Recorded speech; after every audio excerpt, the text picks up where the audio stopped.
Chapter 1. The inciting incident. I confess that the affair began in the most unassuming of circumstances.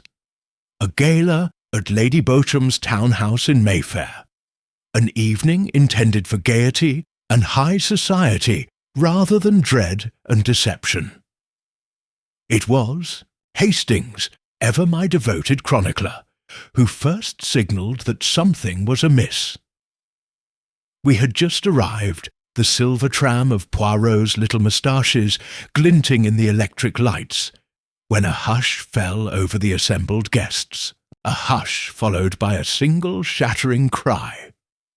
The ballroom itself was a marvel of Belle Epoque elegance, gilt-framed mirrors reflecting the glow of chandeliers, crimson draperies sweeping down to gleaming parquet floors, and guests in their finery circulating like butterflies among trays of champagne. The orchestra's waltz slipped into an uneasy silence as Lady Beauchamp's voice, high-pitched and tremulous, cut through the air.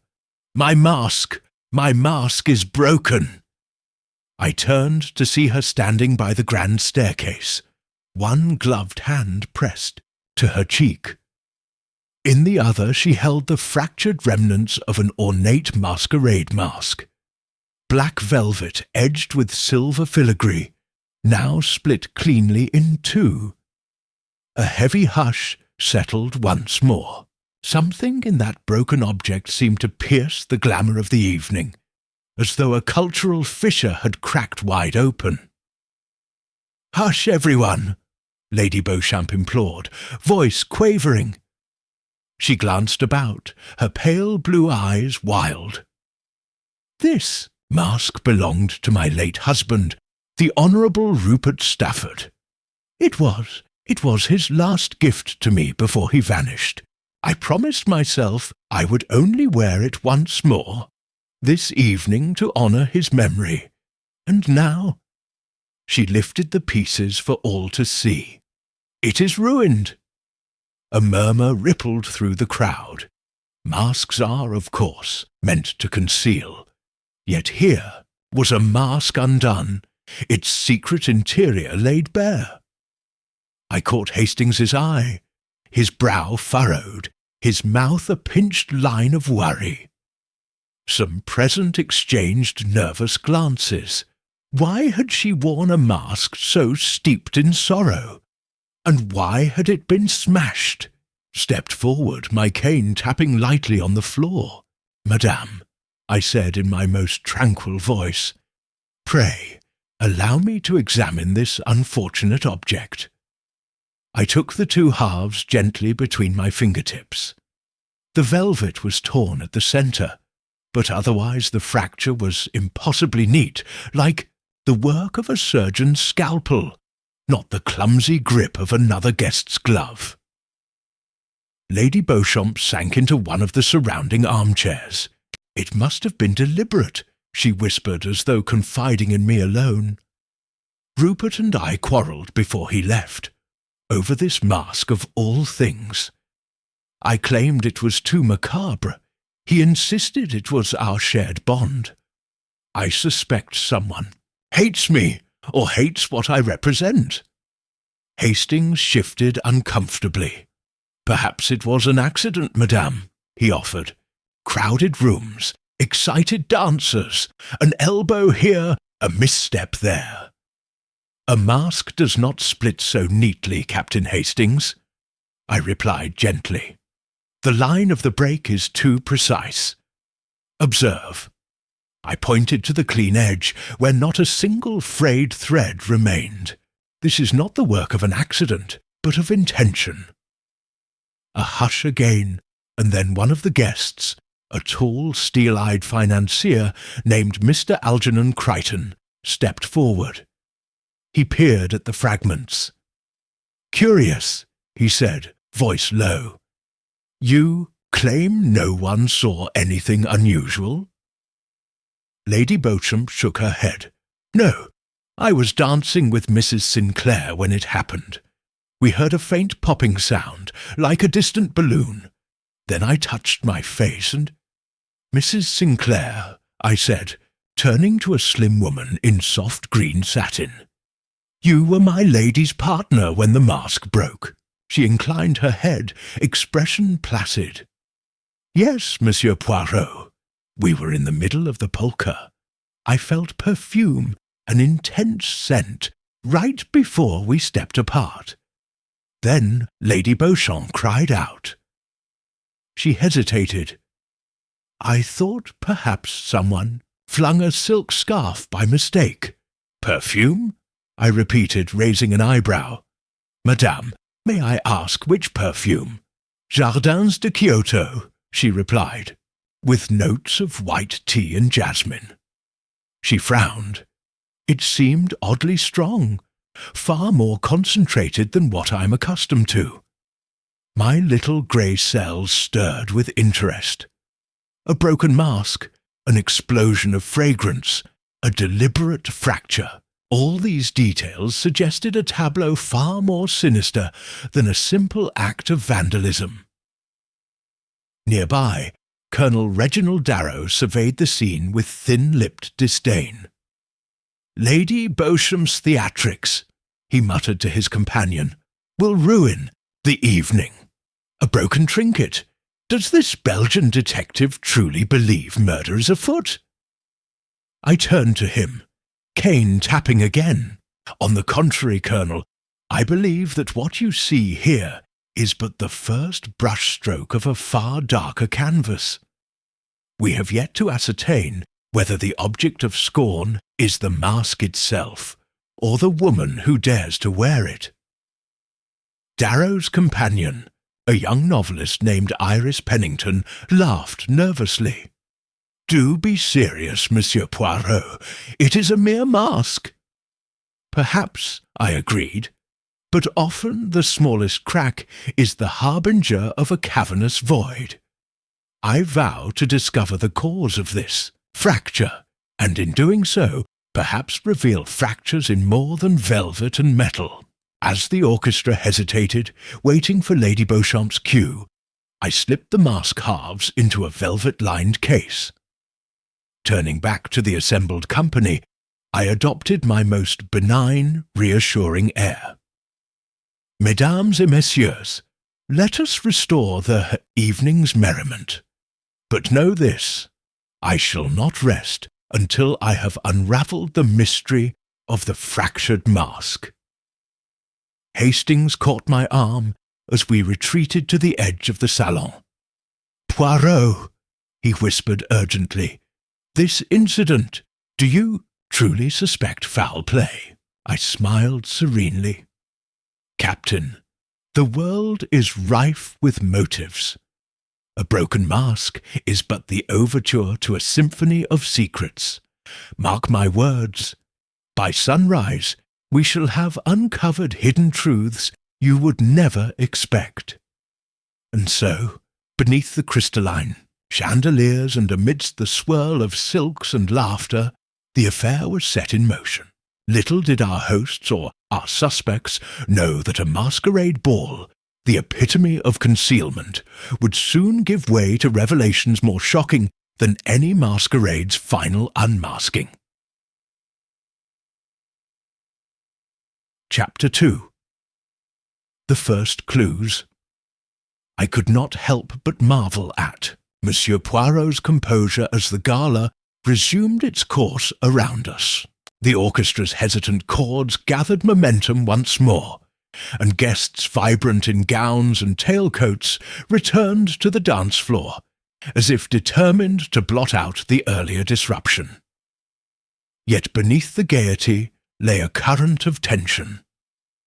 Dave followed Poirot's slender figure toward a small alcove, where the shattered mask and its case had been placed on a marble-topped table.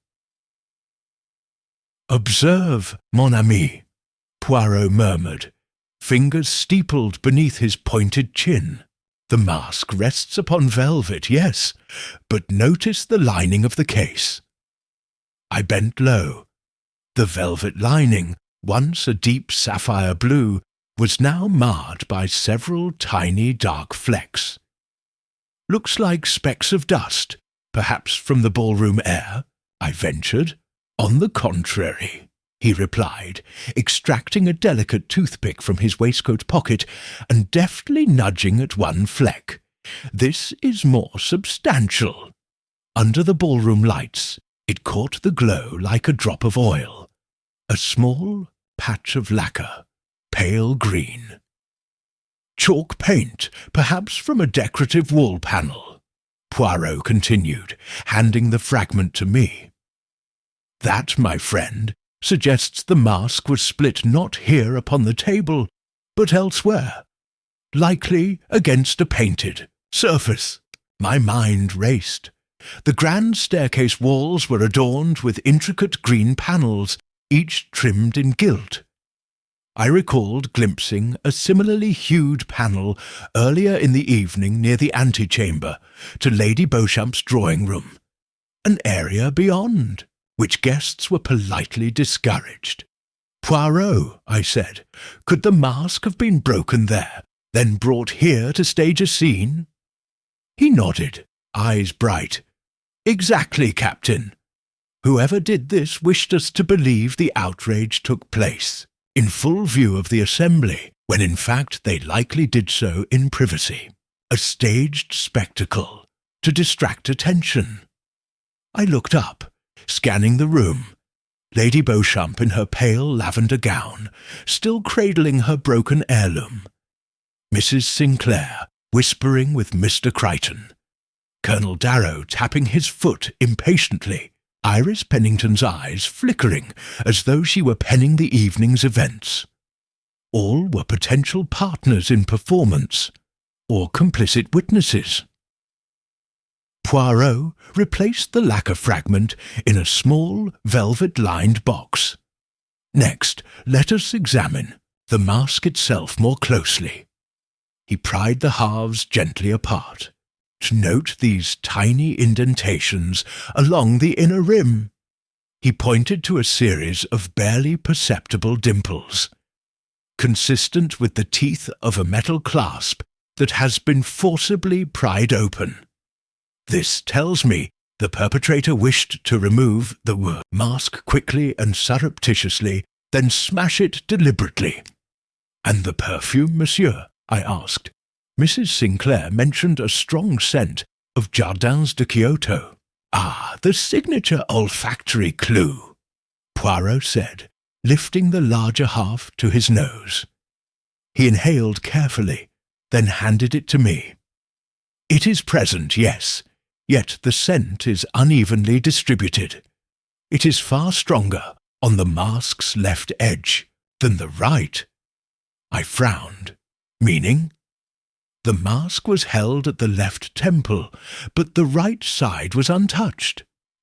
Whoever sprayed the fragrance did so after removing the mask, perhaps hoping to mask another odour. Cigarette smoke, or worse. I remembered passing the butler, Mr. Lawrence, near the refreshment table only moments before the incident. He wore the thin scent of blue tobacco.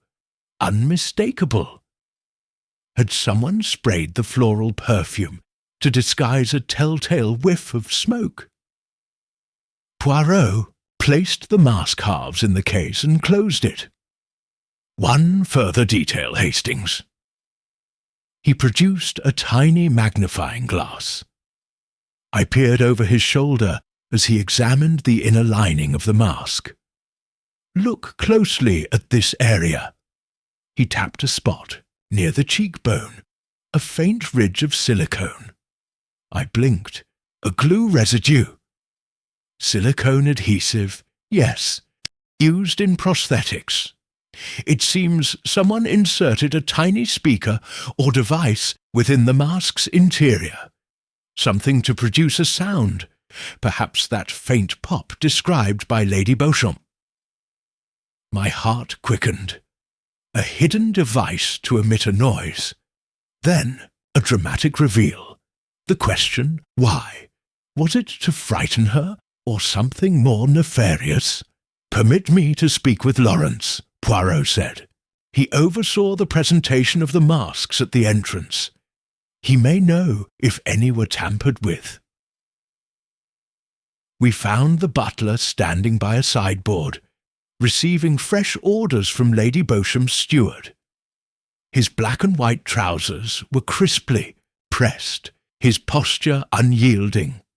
"Monsieur Poirot," he greeted curtly, "how may I assist?"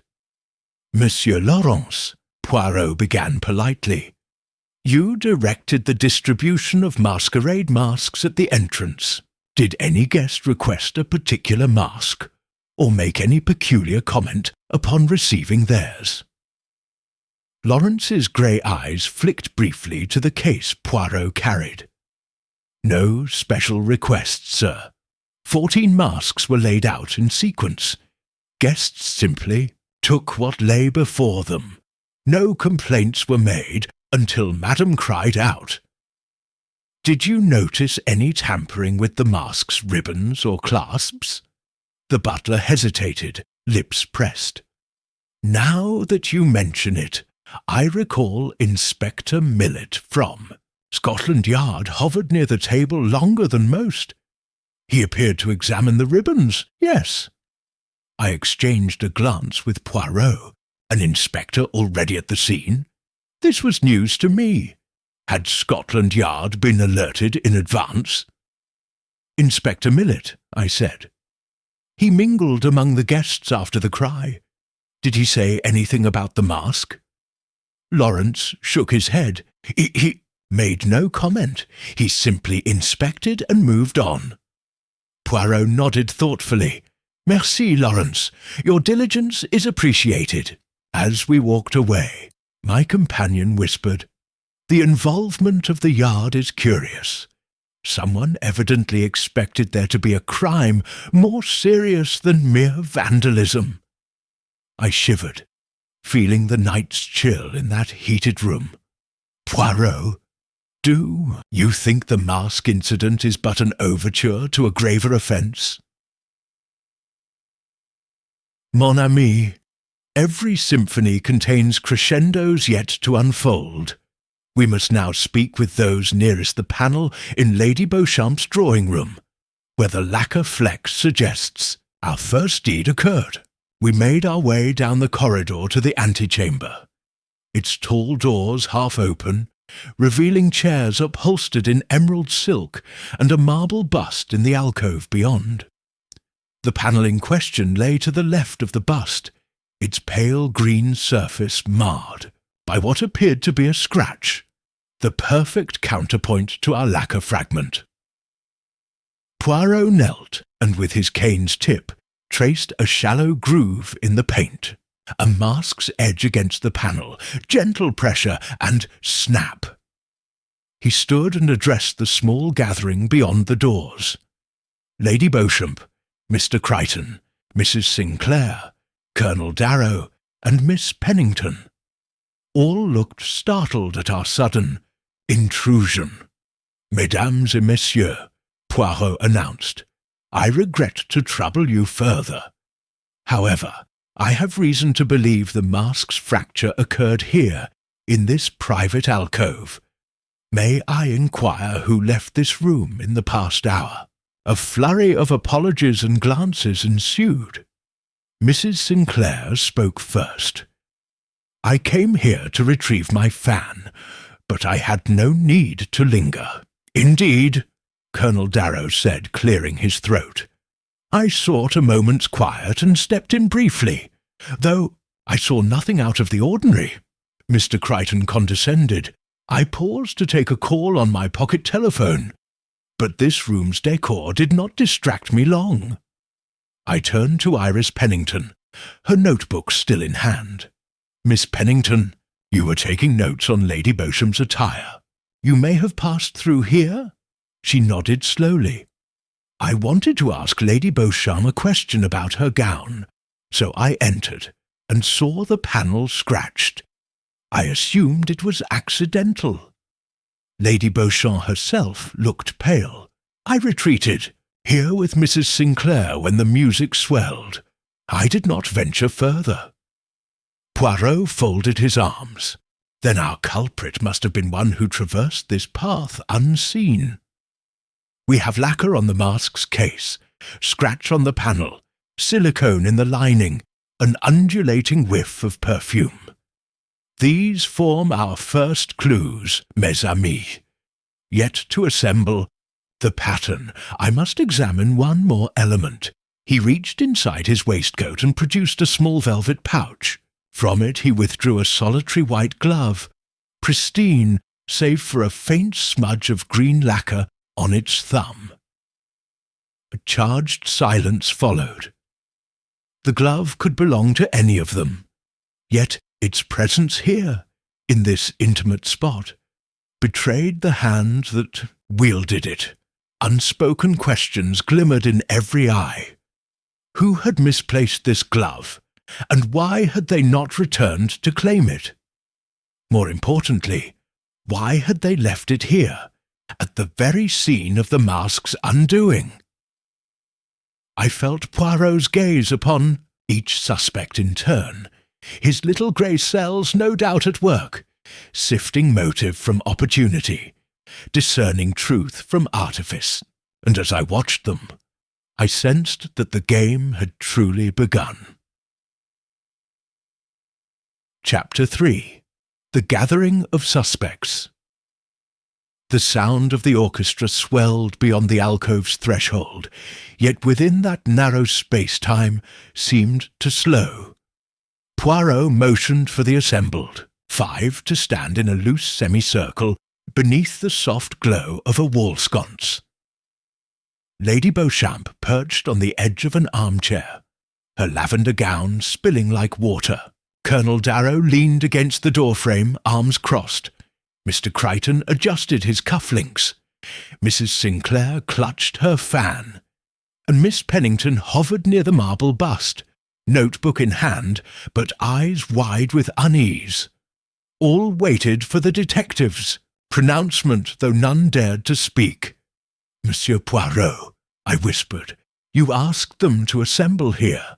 He inclined his head, gaze sweeping the group. "Precisely, Captain. A closed circle must be formed for inquiry. Each has traversed this corridor in the past hour. Now, let us learn what secrets each may hide." He turned first to Colonel Darrow. The officer's uniform was impeccable, but a faint crease marred the sleeve, perhaps courtesy of hurried movement. Poirot's eyes narrowed. "Colonel, you have served in many theatres of war. Tell us, when you noticed the scratch on the panel, what was your exact reaction?" Darrow straightened, voice curt. I paused. The edge of my greatcoat snagged on the paint, and I thought the decoration was fragile. I pulled away and went to retrieve my drink. He glanced at the floor, avoiding direct eye contact. "That is all." Poirot stroked his moustaches. "And yet you did not mention this snag when first questioned by the butler. Did you wish to avoid drawing attention to your presence here?" Darrow's pale cheeks darkened. "Perhaps I did not think it relevant." Next, Poirot's gaze shifted to Mrs. Sinclair. Her dark eyes were moist as though she might weep. "Madame, you spoke of perfume, yet the residue of silicone inside the mask suggests a device. Why would one wish to spray a floral scent upon an object containing machinery of some sort?" She swallowed hard. I only noticed the fragrance when I touched my handkerchief to the mask. It was so strong it startled me. I presumed someone sprayed to disguise a chemical odour. I thought perhaps it was a prank." "And you found no device, madam?" Poirot pressed. Her voice trembled. No, I was frightened. I left it for you to inspect." Mr. Crichton stepped forward, silver-haired and impeccably attired. "Gentlemen," he said smoothly, "surely we must have greater matters at hand than speculation over a broken mask and misplaced glove." Poirot fixed him with a benevolent stare. On the contrary, sir, the smallest details often reveal the grandest designs. He held up the white glove. This was found adjacent to the panel. It bears no creases except where the thumb flexes, suggesting it was worn briefly. Whose glove is it? Crichton's lips thinned. Certainly not mine. I do not use gloves at an indoor function. Miss Pennington's pen scratched across her notebook. If I may, monsieur, she said, I saw a gentleman near that panel before Lady Beauchamp's scream. He carried a leather-bound book and wore gloves. Fine, kid leather painted white, with a subtle monogram on the wrist. She looked to Lady Beauchamp. Was there such a guest among your invitees? Lady Beauchamp frowned. Not to my knowledge. She lifted her skirts and stood, smoothing the bodice of her gown. I apologize. In my grief over the mask, I did not notice every face. Poirot tapped the glove with his cane. Observe, mes amis, faint traces of mercury oxide at the fingertips, a peculiar substance used in gilding, but also in certain photographic processes. He paused, letting the words settle. This suggests the wearer handled something metallic or possibly a camera. Someone here may have taken unauthorized photographs of Lady Beauchamp or of the mask itself before shattering it. A tense silence ensued. Colonel Darrow sniffed. So we are to believe one of us is a photographer in disguise? Poirot lifted an eyebrow, perhaps, or an amateur, with a small device hidden on their person. He turned to Mrs. Sinclair. Madame, you have an interest in the arts. Would you recognize such a substance? She shook her head. No, monsieur. I dabble in watercolors, not photography. Poirot enclosed the glove in a pocket-sized box. Now, let us learn more about each person's relationship with the late Rupert Stafford. Lady Beauchamp, you told us you and your husband quarrelled over this mask. Do you wish to elaborate on the nature of that quarrel? Lady Beauchamp exhaled. Rupert believed the mask symbolized our partnership. He gifted it to me on our 10th anniversary. I found it morbid. He vanished soon after. Her voice cracked. He left no note. I feared something was wrong. And you think someone sought to mock you with this display? I asked, kneeling beside her. She nodded, tears brimming. Yes. A cruel reminder that what I hold dear can be taken or broken by another. Poirot inclined his head sympathetically. We will have justice, madame. He turned to Colonel Darrow. Colonel, you served with Stafford in India. Your records indicate he owed you a substantial sum after an ill-fated venture. Care to share your recollections? Darrow's face darkened. Stafford gambled away my investment. I confronted him, demanded repayment. He promised it soon. Then he disappeared. He paused. I have no interest in his wife's mask, and yet you were here. Poirot tapped the panel lightly. You had opportunity. Darrow shrugged. Opportunity does not presuppose motive. Mr. Crichton cleared his throat. As for myself, I knew Rupert Stafford professionally, negotiated oil concessions in Persia. He betrayed a trust, cost me dear. Yet I would not harm his widow. Miss Pennington snapped her notebook shut. I too met Stafford once, in Venice at a salon. He was charming but elusive. I interviewed him briefly for an article. He spoke of discovering hidden truths behind human masks. Ironic. Shiggy smiled wanly. Mrs. Sinclair forced a laugh. I visited Stafford's study once by invitation. He was testing scents for a new perfume, perhaps the one applied here. She shivered. I would never destroy the object that honoured him. Poirot, let their words hang in the air. Then he addressed us, Hastings and the butler waiting just beyond the door. Mes amis, our circle is sealed. Each has motive, financial, emotional, or academic, yet opportunity alone does not prove guilt. We require more, an action, a contradiction, a slip of the tongue. He turned back to the assembled five. Remain here. I shall return with Scotland Yard's Inspector Millet and additional evidence. In the meantime, I ask that you make no further departures from this room. Lady Beauchamp curtsied with trembling grace. Colonel Darrow settled back against the wall. Mr. Crichton tapped his foot. Mrs. Sinclair smoothed her dress. Miss Pennington jotting observations in her notebook. Each face bore a mask more intricate than any of velvet and metal, a lattice of hidden fears and resentments. As we withdrew, I whispered, Poirot, what do you make of them thus far? He paused at the threshold. My friend, observe how each reacts when denied freedom. Some bristle, others feign compliance, and one or two nearly reflect relief. From that we shall discern loyalty from fear, and perhaps guilt. I nodded. The game deepens. Indeed, Hastings, he murmured, eyes alight, and we have but begun to glimpse its design.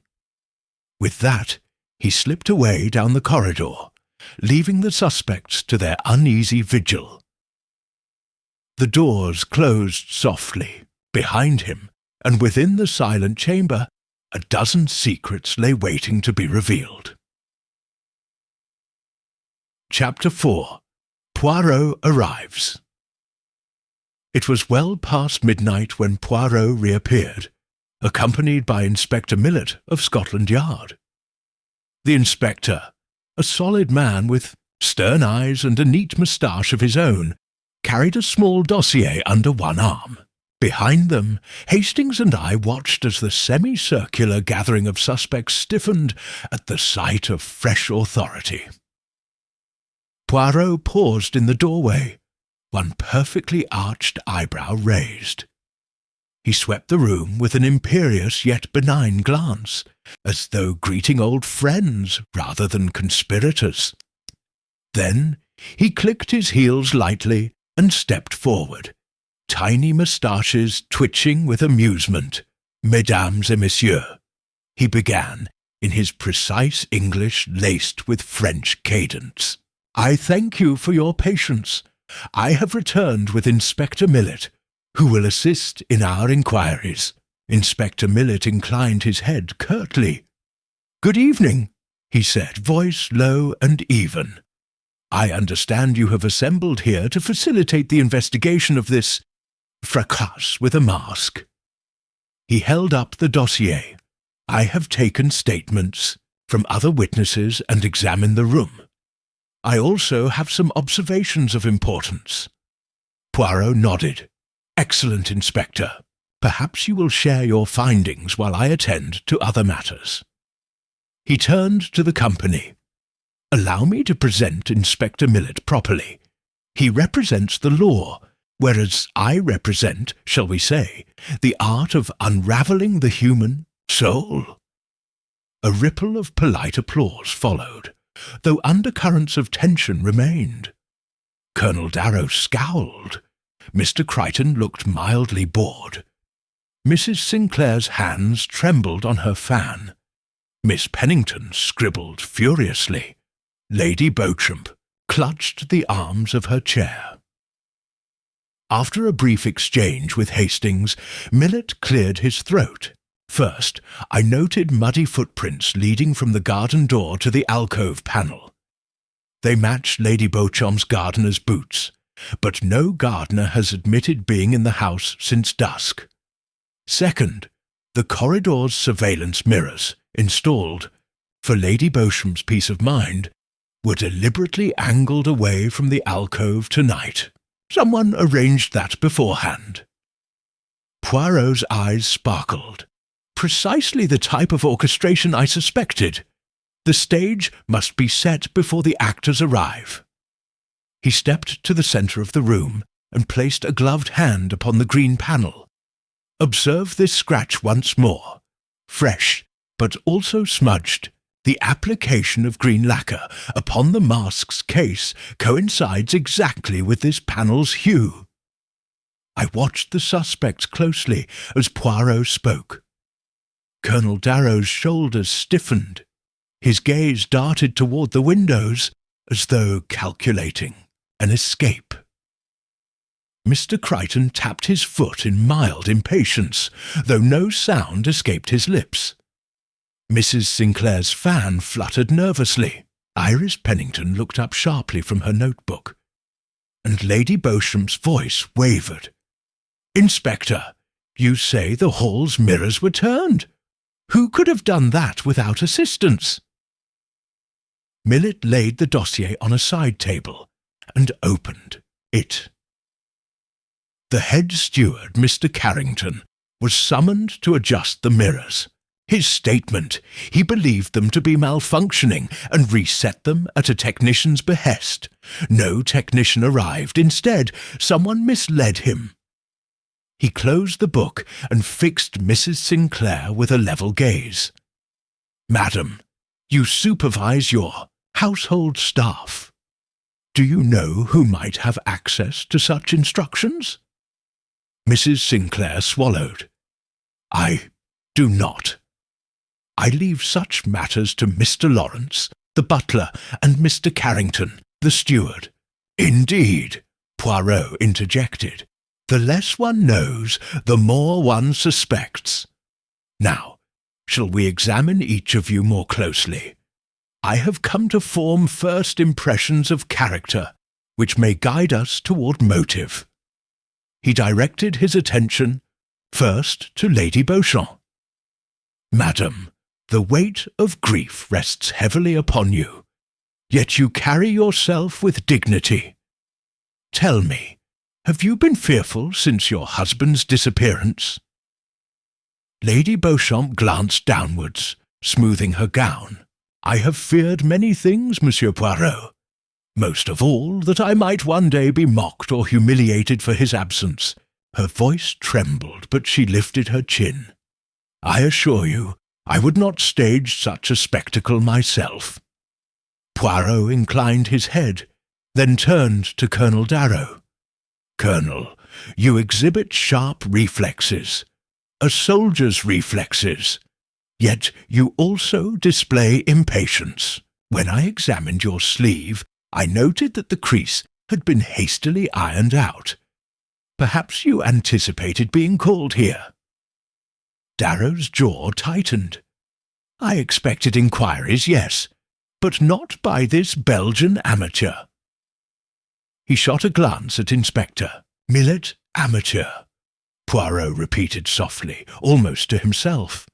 Then, louder. "Heavens, Colonel, if amateurs solved every crime, the Yard would be out of business." A light smile flickered on his lips.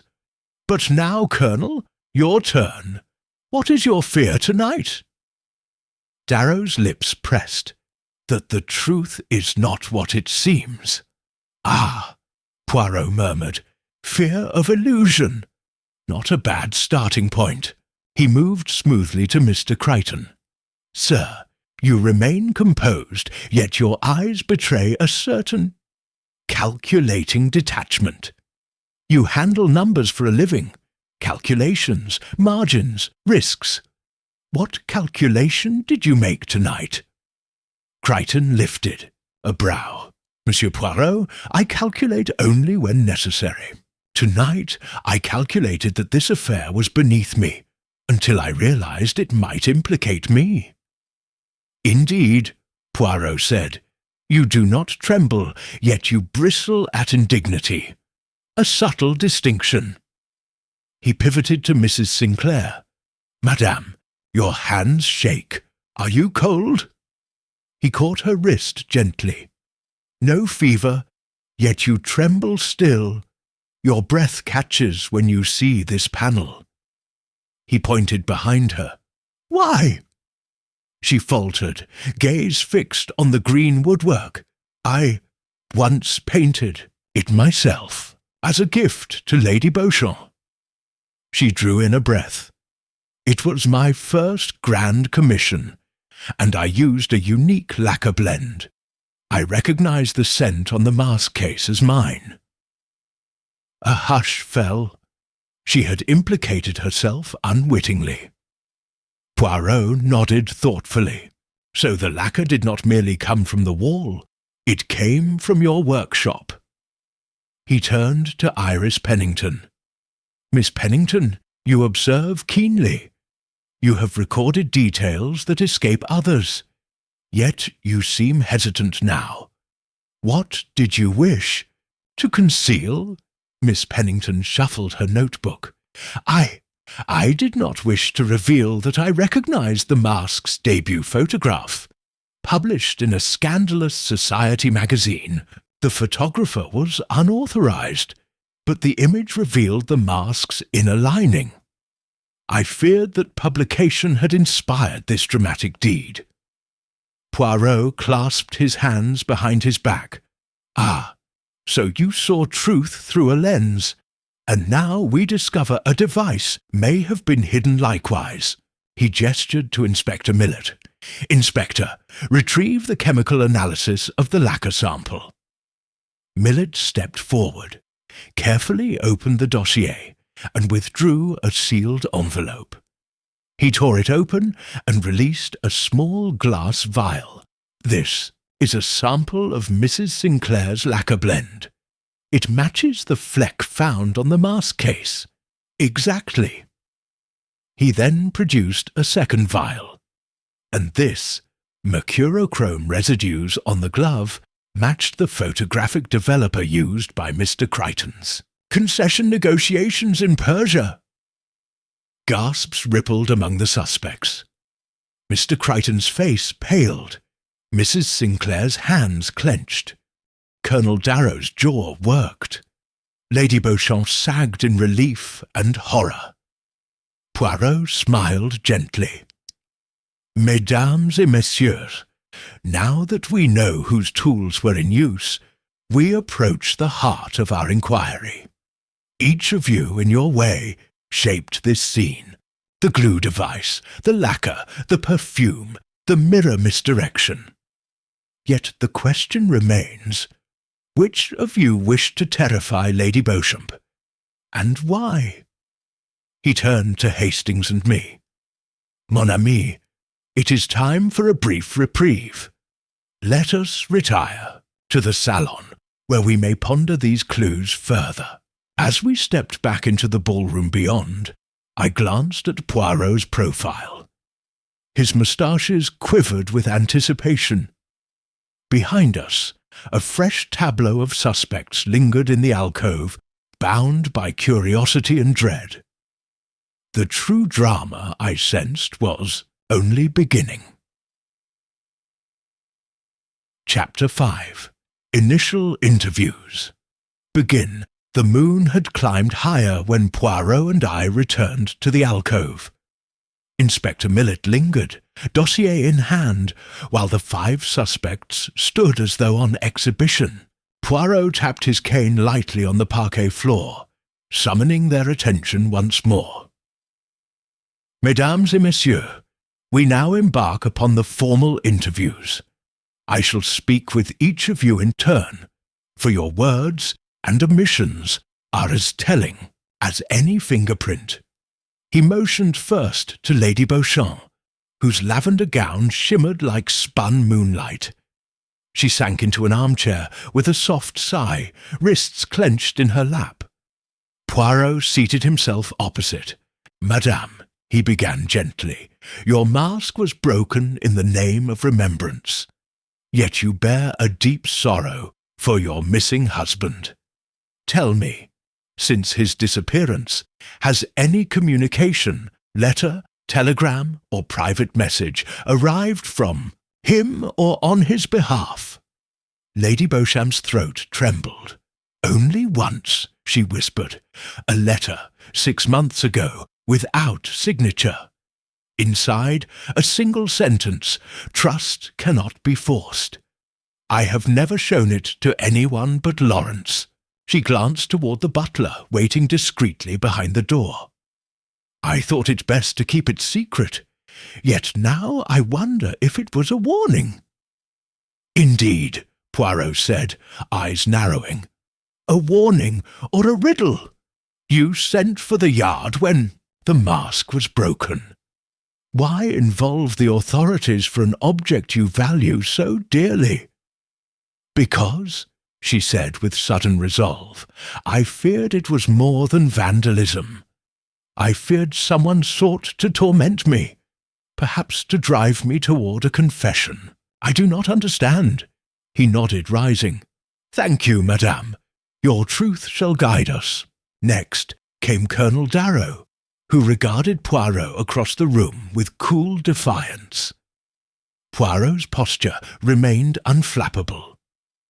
"Colonel, you served with Stafford in India, and felt betrayed when he absconded with funds.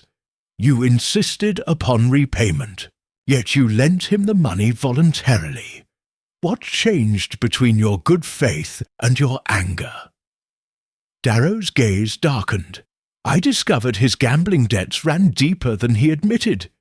He lied to me, to his wife, and to several partners. I felt used, as though his charm were merely a mask." He paused. "I confronted him once more before the gala.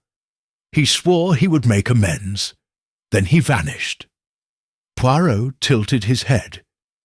"And that evening, did you attempt to contact him or his widow before arriving here?" The Colonel exhaled. "I called his club. No reply. I came here hoping to hear news, only to find ridicule instead." "Ridicule," Poirot repeated thoughtfully. "Very well, Colonel. You may step aside." He then approached Mr. Algernon Crichton, who continued to adjust the cuff of his left sleeve as though habit allowed nervousness. "Sir," Poirot said, voice soft, "your dealings in Persia left you out of pocket when Stafford breached your contract. You pressed him for compensation, yet allowed him time to recover. Why the patience?"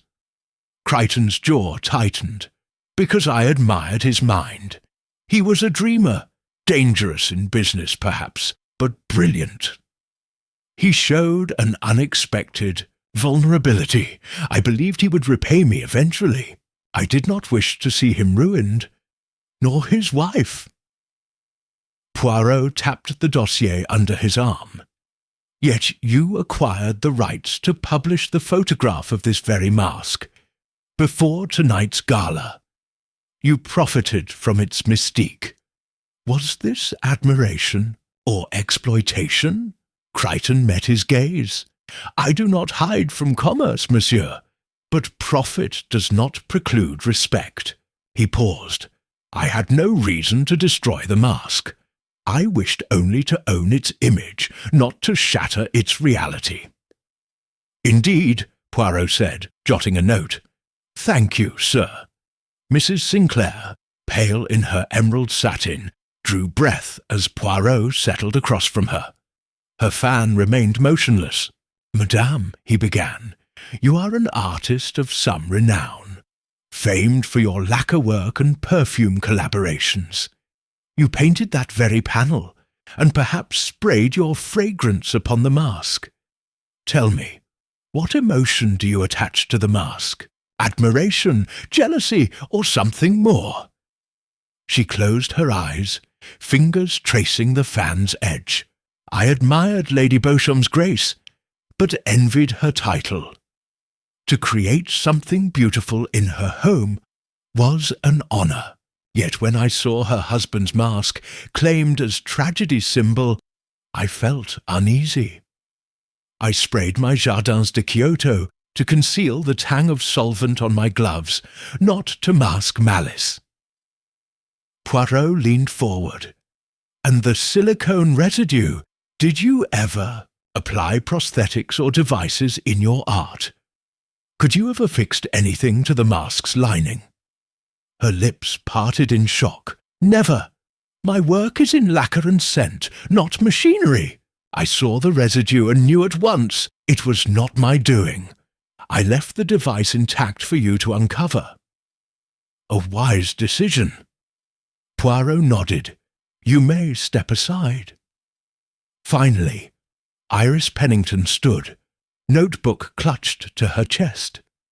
Her bright gaze flicked from Poirot to each fellow suspect. Miss Pennington, he said, your curiosity drives you. You recognized the mask's first portrait in that scandal journal. You coveted a story, yes? She hesitated, then replied, I sought a scoop, monsieur. That mask whispered secrets and scandal, of forbidden love, of secrets kept under velvet. When I accepted Lady Beauchamp's invitation, I hoped for an exclusive. I had planned only to observe, not to destroy. Poirot held up a slender finger. And yet you carry your notebook, ready to capture every nuance.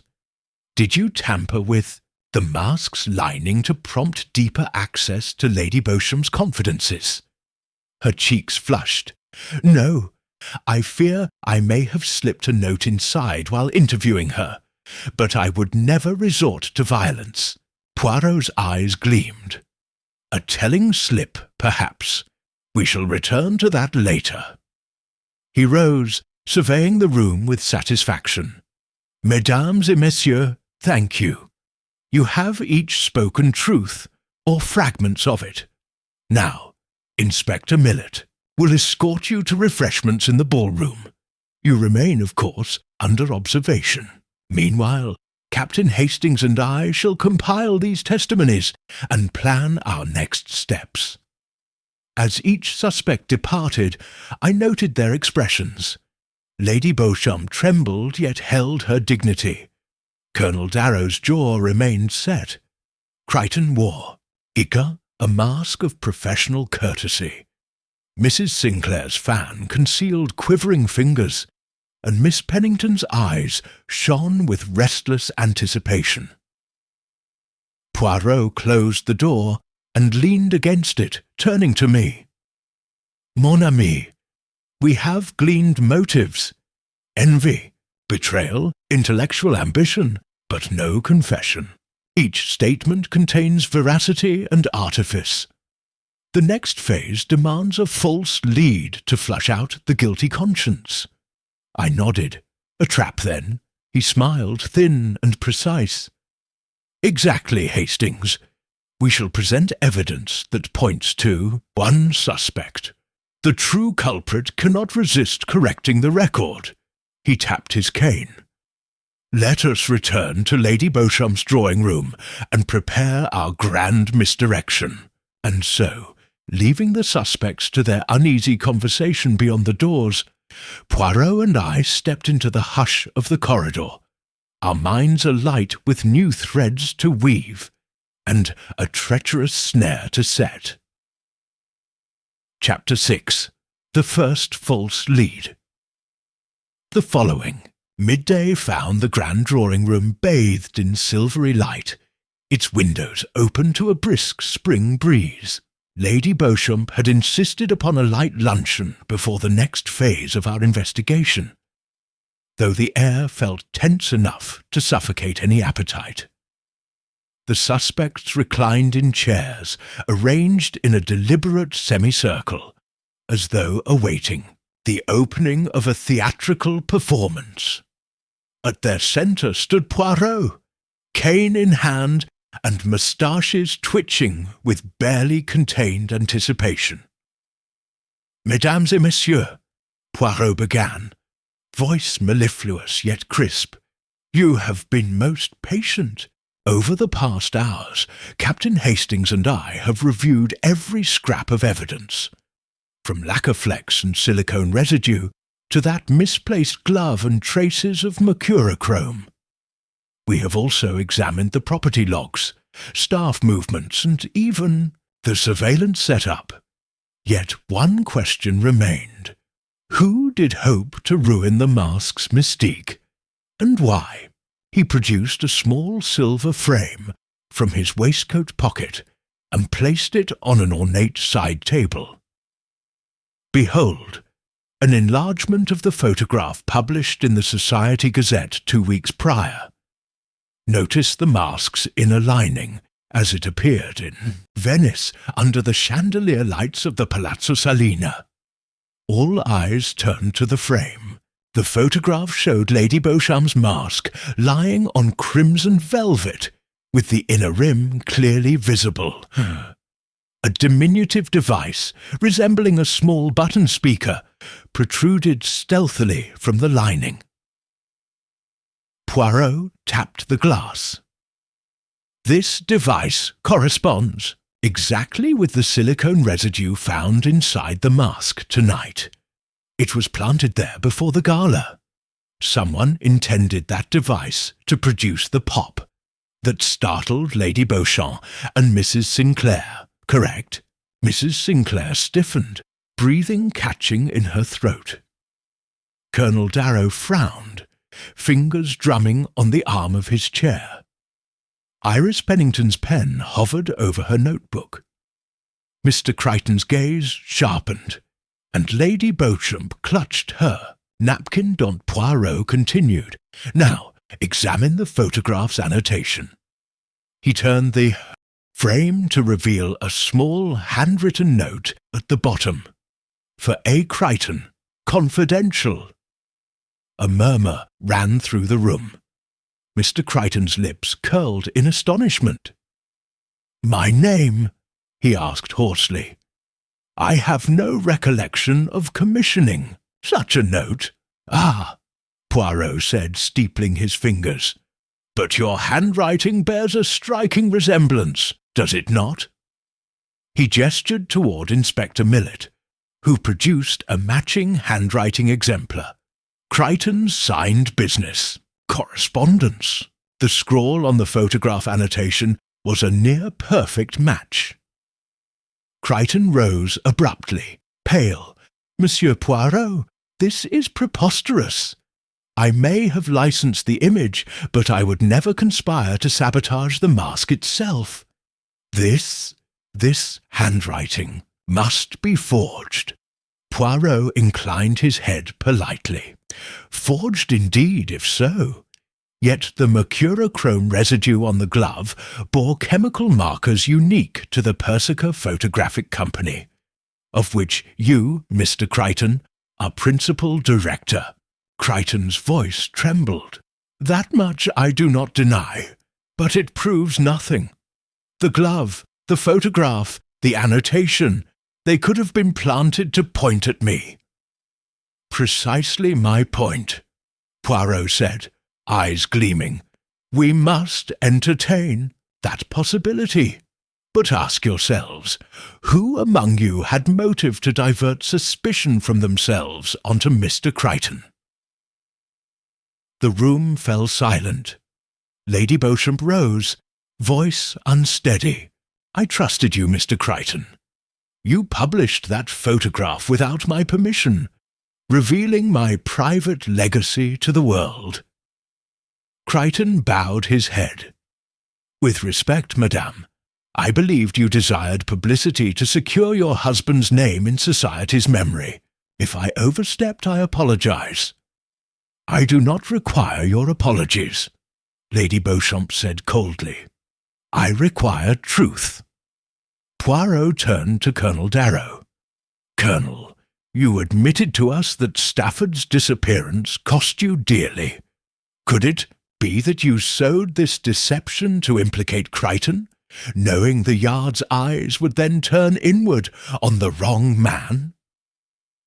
Darrow's nostrils flared. "I am no common criminal."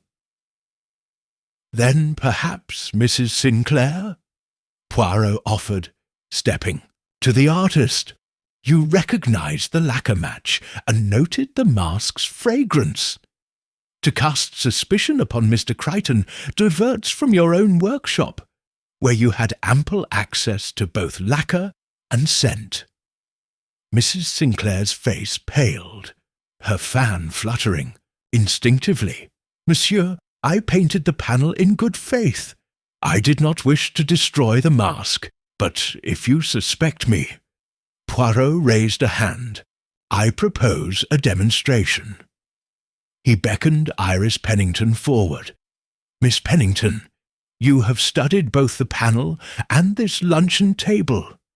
Pray, place the glove upon the table, and allow me to test its action. Pennington, nervous yet obedient, held out the glove.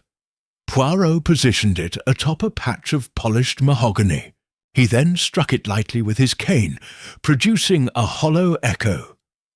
See how it rings like metal upon wood.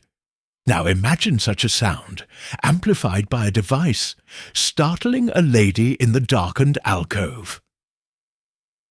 At this, dashing Lieutenant Harrington emerged from the service door, one of the junior officers invited by Lady Beauchamp for security duties.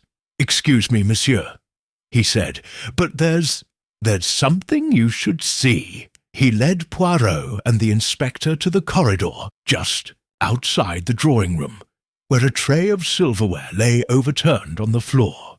A fine dust of green lacquer coated one of the forks. Nearby, a solitary glove, identical to the one we found, lay face down. Poirot stooped, picking up the glove. Turning it over, he revealed a crisp monogram. R.D. Colonel Darrow paled. A hush descended as all realized the initials matched his own name. Poirot's eyes sparkled. "Mon Dieu! It seems we have a duplicate glove, painted and planted to frame Mr. Crichton. A cunning ploy to shift the Yard's suspicions. But now we see two gloves, one monogrammed R.D. and one unmarked. The question arises, who is the proprietor of the unmarked glove?" Darrow managed a weak smile. "I lost that glove last week at the club. It was replaced, unmarked, by my housekeeper. The monogrammed pair is mine. The unmarked pair belonged to a loan from a friend. I hadn't thought—" "You have thought," Poirot interjected gently, to deflect attention. "The monogrammed glove planted here shows conscious intent. Yet I suspect that this is but a diversion, one intended to implicate me or another in a far greater crime." Darrow's composure crumbled. "You have no proof against me. I merely—" "Patience, Colonel," Poirot said. "We are not finished, but I believe we can now clear Mr. Crichton of immediate suspicion. His directing hand in publishing the photograph is indisputable, yet the act of sabotage, the smashing of the mask, was not his doing." A breath of relief swept across Crichton's features. Lady Beauchamp's posture softened. Mrs. Sinclair blinked uncertainly. Miss Pennington's excitement rekindled. Inspector Millet stepped forward, closing his dossier. "Very well, Colonel. Darrow, you will remain in this room while I confirm your alibi. Mr. Crichton, you need not attend further questioning at present." Crichton inclined his head gratefully and returned to his chair. Colonel Darrow's shoulders sagged, defeat and indignation mingling on his face. Poirot turned to the rest. "Mesdames et messieurs, our first false lead has served its purpose. The real culprit, observing how suspicion shifts, will now be anxious to protect themselves, and perhaps slip further in haste or fear." He cast a calm, knowing glance over the assembled company. "Tomorrow, at 10 o'clock, we shall reconvene to test our remaining theories. Until then, I suggest you rest, though I suspect none of you shall find peaceful slumber." As the group dispersed, Lady Beauchamp paused by Poirot's side. "You have spared an innocent man. I thank you, Monsieur Poirot." He inclined his head. "Justice is a tapestry, madam, and each thread must be chosen with care. Now, we await the true culprit's next move." I caught his eye and whispered, "The trap is set, mon ami. Now we watch." "And observe," he murmured, "for in human nature, guilt cannot resist its own reflection." Thus ended our first false lead, and the game moved irrevocably forward. Chapter 7. The psychological game late that evening. The quiet corridors of Lady Beauchamp's estate seemed charged with unseen tension. The guests had dispersed to their rooms, burdened by sleepless apprehension, while Poirot and I reconvened in the solemn tranquillity of the library. Floor-to-ceiling bookshelves lined the walls, and a single lamp cast a pool of soft light upon a leather-topped table. Here Poirot spread the dossiers, photographs and notes like a general marshalling his campaign. "Hastings," he murmured, "our false lead has served its purpose. Colonel Darrow now trembles under suspicion. Yet we both know he is likely innocent of the mask's destruction. The real culprit must be unsettled by this redirection. We shall now engage in the psychological game." I leaned forward. "You mean to provoke a telling reaction, draw out the guilty party?" "Exactly," Poirot replied, smoothing his moustaches. "Each mind reacts to stress differently, some with anger, some with fear, some with deceit. We must observe their vulnerabilities. Tomorrow's gathering will be the stage upon which we test their composure." He paused, eyes bright. "To that end, I have prepared a subtle provocation. We shall hint that the broken mask conceals evidence of an attempt upon Lady Beauchamp's life. A suggestion that a lethal poison might have been integrated into the device," I started. "But we have no proof of poison." "Precisely," Poirot said with a smile. "But if our suspect hears it, they will respond unconsciously, through body language, sweet words, or a blunder in speech. We create a psychological trap. The mere notion of murder will force those with guilt or knowledge to betray themselves." Next morning, Poirot sent discreet invitations to the 5 suspects, requesting their presence in the drawing-room at 11. By then, Lady Beauchamp had retreated to her boudoir, leaving the space vacant, but for chairs arranged in the same deliberate semicircle. I arrived first, noting the slight tremor in the air. Poirot followed, carrying a small silver vial and his velvet-lined case containing the mask. He set both upon a side table, nodding to me before turning to arrange 5 chairs around the room. Each chair bore a folded envelope addressed to its occupant. At 11, Lady Beauchamp led the way, followed by Inspector Millet. Colonel Darrow entered with stern composure, Mr. Crichton with a polite bow, Mrs. Sinclair with measured grace, and Miss Pennington with a flutter of anticipation. They seated themselves, glancing at the unopened envelopes. Poirot stepped forward, tapping his cane. "Mesdames et messieurs, thank you for honouring my request. Before we proceed, I wish to assure you that Colonel Darrow has been exonerated of involvement in the mask's sabotage." Gasps of relief swept the group. The Colonel exhaled, straightening his posture. "However," Poirot continued, "we have uncovered a disturbing possibility. The tiny device concealed in the mask may not have been solely intended to startle. Samples of lacquer residue revealed traces of a lethal alkaloid, though not in sufficient quantity to kill, but enough to cause panic or temporary paralysis. Shock etched on their faces. He paused. I emphasize, this is but a suggestion, not yet a conclusion. I merely propose the device might have been weaponized. He produced the silver vial. I have here a harmless saline solution, identical in appearance to the alkaloid under certain light.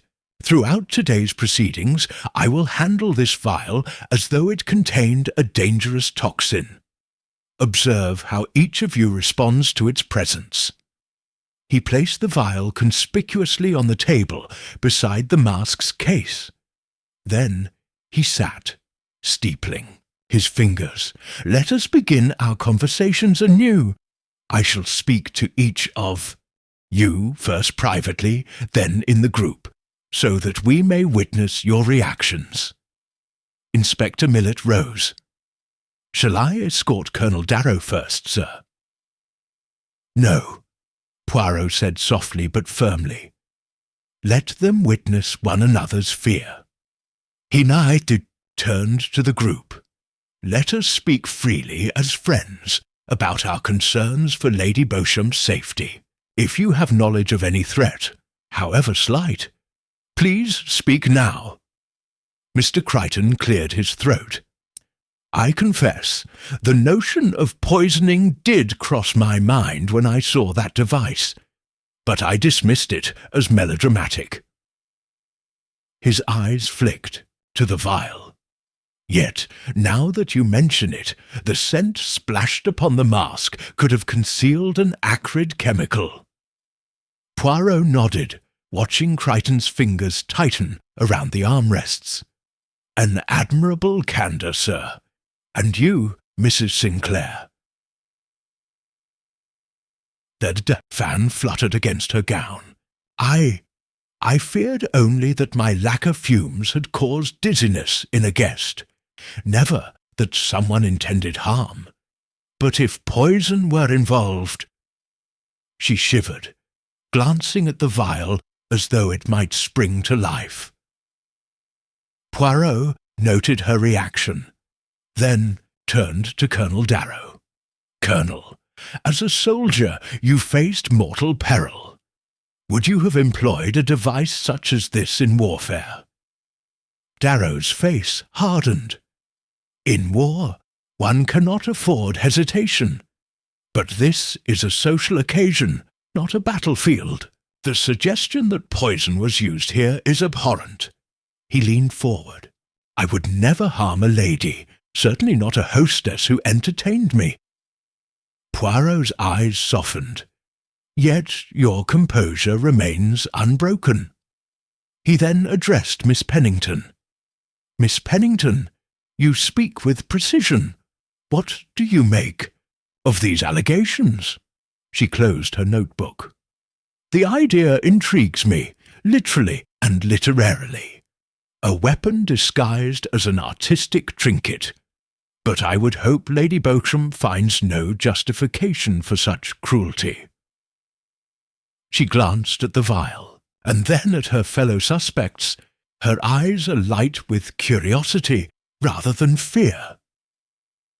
Poirot's gaze settled upon Lady Beauchamp. Madame, you see, the world is quick to judge masks and motives. Would the thought of poison change your trust in your guests? Tears brimmed in her eyes. My trust was already fractured. I must know, who among you wished me silent, incapacitated, perhaps worse? The hush that followed was heavy with implication. The vial gleamed on the table, an ever-present spectre. Each suspect sat rigid, breaths measured, eyes flickering between one another. Poirot rose. Thank you for your candour. Now, I shall converse privately with each of you. First to gauge your reflexes, then to watch your comrades' reactions through the open doorway. Hastings, Would you accompany me as scribe?" I nodded, making quick notes as Poirot led the way to the adjoining antechamber. There, we left the door ajar, permitting only muffled voices to reach the main room. From my vantage point, I watched the suspect's posture and expressions through the narrow gap. Inside, Poirot spoke softly. Too softly for me to catch every word, but I saw Sean, Crichton nibbling his lip, Sinclair's hand fluttering toward her throat, Darrow's fists clenching, Pennington's breath stilled, Lady Beauchamp's frame trembling with resolve. One by one, contestants in our psychic arena revealed tiny fractures in their composure. After each brief interview, Poirot rejoined us with a small, polite bow. "Noted, Hastings. Gentle deception reveals thrice as much truth as direct questioning." He tapped his cane. "Now, let us return to the drawing-room and watch how they adjust to knowledge of our private dialogues." As we re-entered, the Shorty suspects regarded us with guarded curiosity. Poirot's eyes sparkled. "Now, mes amis, you have seen that we inquire not only of facts, but of the human heart. Remember, fear sharpens truths and dulls deception. We continue tomorrow." He swept his gaze across the tableau. The vial and the mask sat side by side, a silent duel of menace and revelation. Each guest rose from their chair, their steps hesitant, their minds burdened. I felt the tension crackle in the air, an electrifying promise that the real culprit, unsettled by the ghost of poison, would soon slip in panic or slip of the tongue. As they drifted away, Poirot turned to me. "Patience, mon ami. Tomorrow, when we gather evidence of the secondary mystery, the true guilt will surface." He moved toward the mask's case, cradling the shattered halves as though they were fragile hearts. Let the mental game proceed. The culprit's final act will unravel them. And so concluded Chapter 7. Our psychological game in full swing. The mask of deceit perched dangerously close to unmasking its bearer. Chapter 8. A Secondary Mystery. The following morning dawned with a chill wind rattling the leaded windows of Lady Beauchamp's drawing-room. Though the light was clear, the atmosphere remained heavy with unease. Poirot and I arrived early, only to find Inspector Millet pacing before the marble fireplace, dossier in hand and brows furrowed. "Good morning, Monsieur Poirot," Millet greeted us gravely. "I regret to report a new development, a secondary mystery, if you will." Poirot inclined his head. "Pray, inform us, Inspector." Millet laid the dossier upon a small side table. During the night, Lady Beauchamp's private safe was tampered with. The late Mr. Stafford's will, drafted 6 months ago and deposited here for safekeeping, has vanished. No sign of forced entry upon the safe itself, but the lock mechanism shows signs of internal manipulation. I frowned. So, someone knew both of the safe's combination and the precise mechanisms? "Indeed," Millet replied. "Only Lady Beauchamp, her solicitor Mr. Fletcher, and the butler Mr. Lawrence knew the combination. Yet Mr. Fletcher was abroad, and Mr. Lawrence has a verified alibi. The only other person with access to this room last evening was Inspector Millet." He paused, offering Poirot the dossier. "I anticipate your insight, monsieur." Poirot's little grey cells danced. "Remarkable. A missing will, an attempt perhaps to alter inheritance or sow confusion. We must examine the safe." Higa motioned to Lawrence, who appeared with furtive steps and unwavering decorum. "Monsieur Lawrence," Poirot said kindly, "show us the safe and its surroundings." The butler led us to a panelled wall adjacent to Lady Beauchamp's boudoir entrance. He pressed a concealed latch, revealing a small iron-bound safe built into the panelling. Poirot inspected the exterior, his cane tapping lightly. "The damage is minimal," he noted. "A slight looseness around the combination dial suggests it was rotated while the door was ajar. Yet the bolts show no signs of forcible removal. Someone must have opened it skillfully, likely with professional tools." Lawrence coughed. "I maintain the safe was locked securely when I retired last night." He glanced at Millet. "Inspector, I showed you the room after the gala." Millet nodded. "Indeed. I confirmed the safe was intact then. Only one person could have returned later without arousing suspicion." I exchanged a glance with Poirot. The suspects had all been invited to an early breakfast in the adjacent dining room. It seemed one of them slipped away unnoticed. Poirot turned back to the safe. "Let us see what else is missing." He opened the empty compartment. The will is gone, but also 2 sealed envelopes addressed to my dearest friend. These were among personal letters Mr. Stafford sent in anonymity. Their removal indicates someone sought to conceal Mr. Stafford's personal sentiments, perhaps blackmail material. We returned to the drawing-room, the suspects already assembled in stiff rows. Poirot motioned for silence.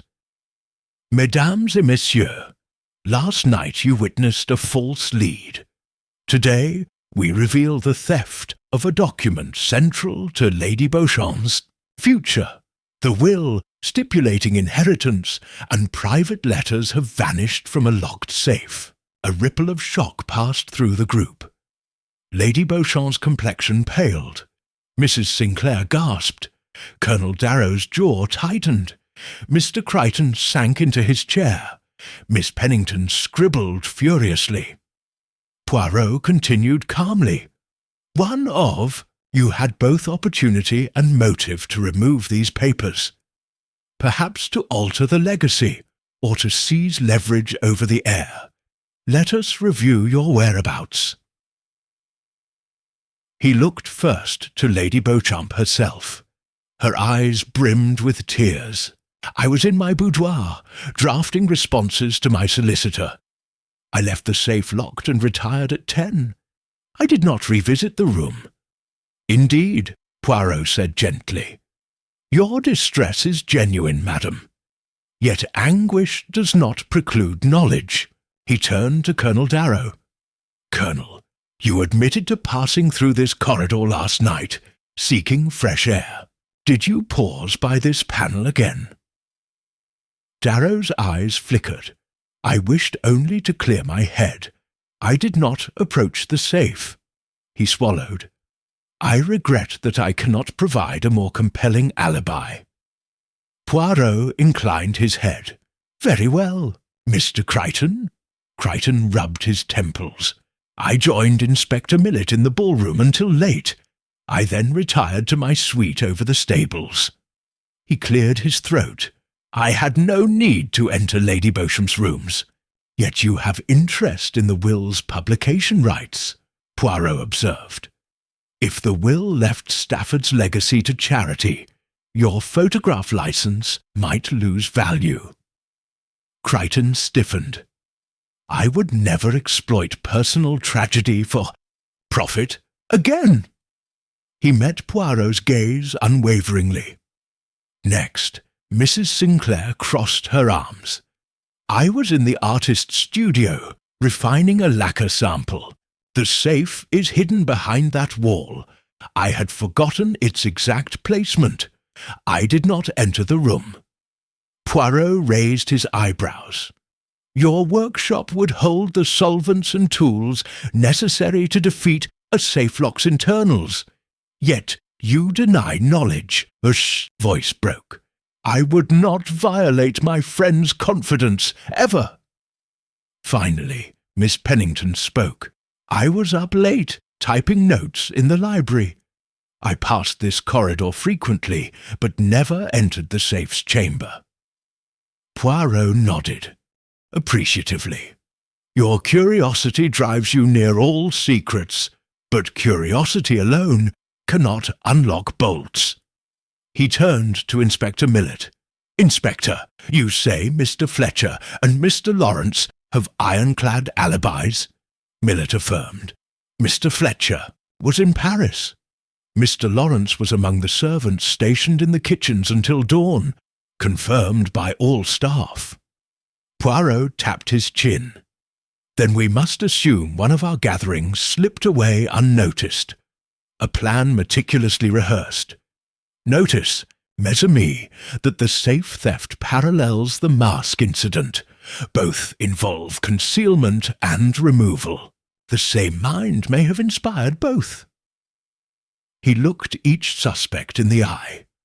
Today, I shall examine the safe's lock mechanism. Meanwhile, you will remain here. Any attempt to leave will be noted. As Poirot and Millet knelt to inspect the safe's inner workings, I observed the company. Colonel Darrow shifted in his seat, toe-tapping. Mrs. Sinclair bit her lip, glancing at the closed door. Mr. Crichton rubbed his hands together. Miss Pennington's pen hovered above her notebook, as though savouring more secrets to record. When Poirot rose, he smiled thinly. The lock's tumblers bear microscopic scratches, consistent with a small pick set fashioned for this type of mechanism. The lacquer sample found on the safe matches Mrs. Sinclair's workshop blend, while the residual silica dust in the bolts matches that of Mr. Crichton's photographic studio. A murmur of recognition rippled through the group. Mrs. Sinclair's colour drained. Crichton stiffened. Poirot held up a slender vial. Yet the most compelling clue is this. A particle of carbon tetrachloride used in safe-picking solvents lingers on Colonel Darrow's cuff. It would require a practised hand to extract without detection. He turned to Darrow, eyes gentle but firm. Colonel, I do not accuse you of theft, but the evidence points to your gloves and your impulse. Is there something you wish to confess? Darrow's mouth trembled. He rose abruptly. I admit I handled the safe, but not to steal. Wanted to see the will, only to ascertain if Lady Beauchamp was truly vulnerable. I would never destroy the document, only read it. A tense hush fell. Lady Beauchamp rose with dignity. You invaded my privacy. Darrow bowed his head. Forgive me. I feared for your welfare. Poirot stepped between them. Let us not rush to judgment. The will remained intact until it vanished. Colonel Darrow's motive was concern, perhaps misplaced, but not sufficient for theft. The carbon tetrachloride may have been transferred from the panel scratch. He turned to the group.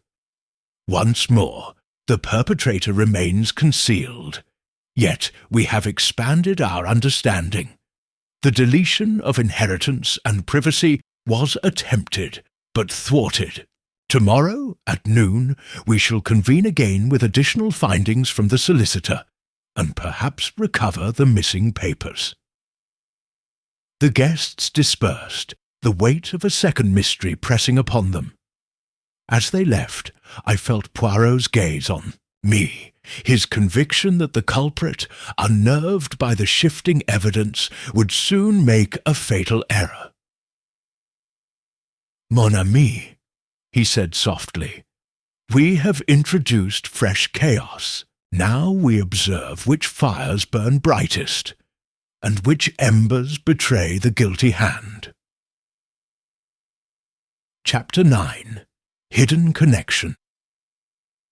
The late morning sun slanted through the tall windows of Lady Beauchamp's drawing-room, illuminating the dust motes that danced like guilty secrets in the air.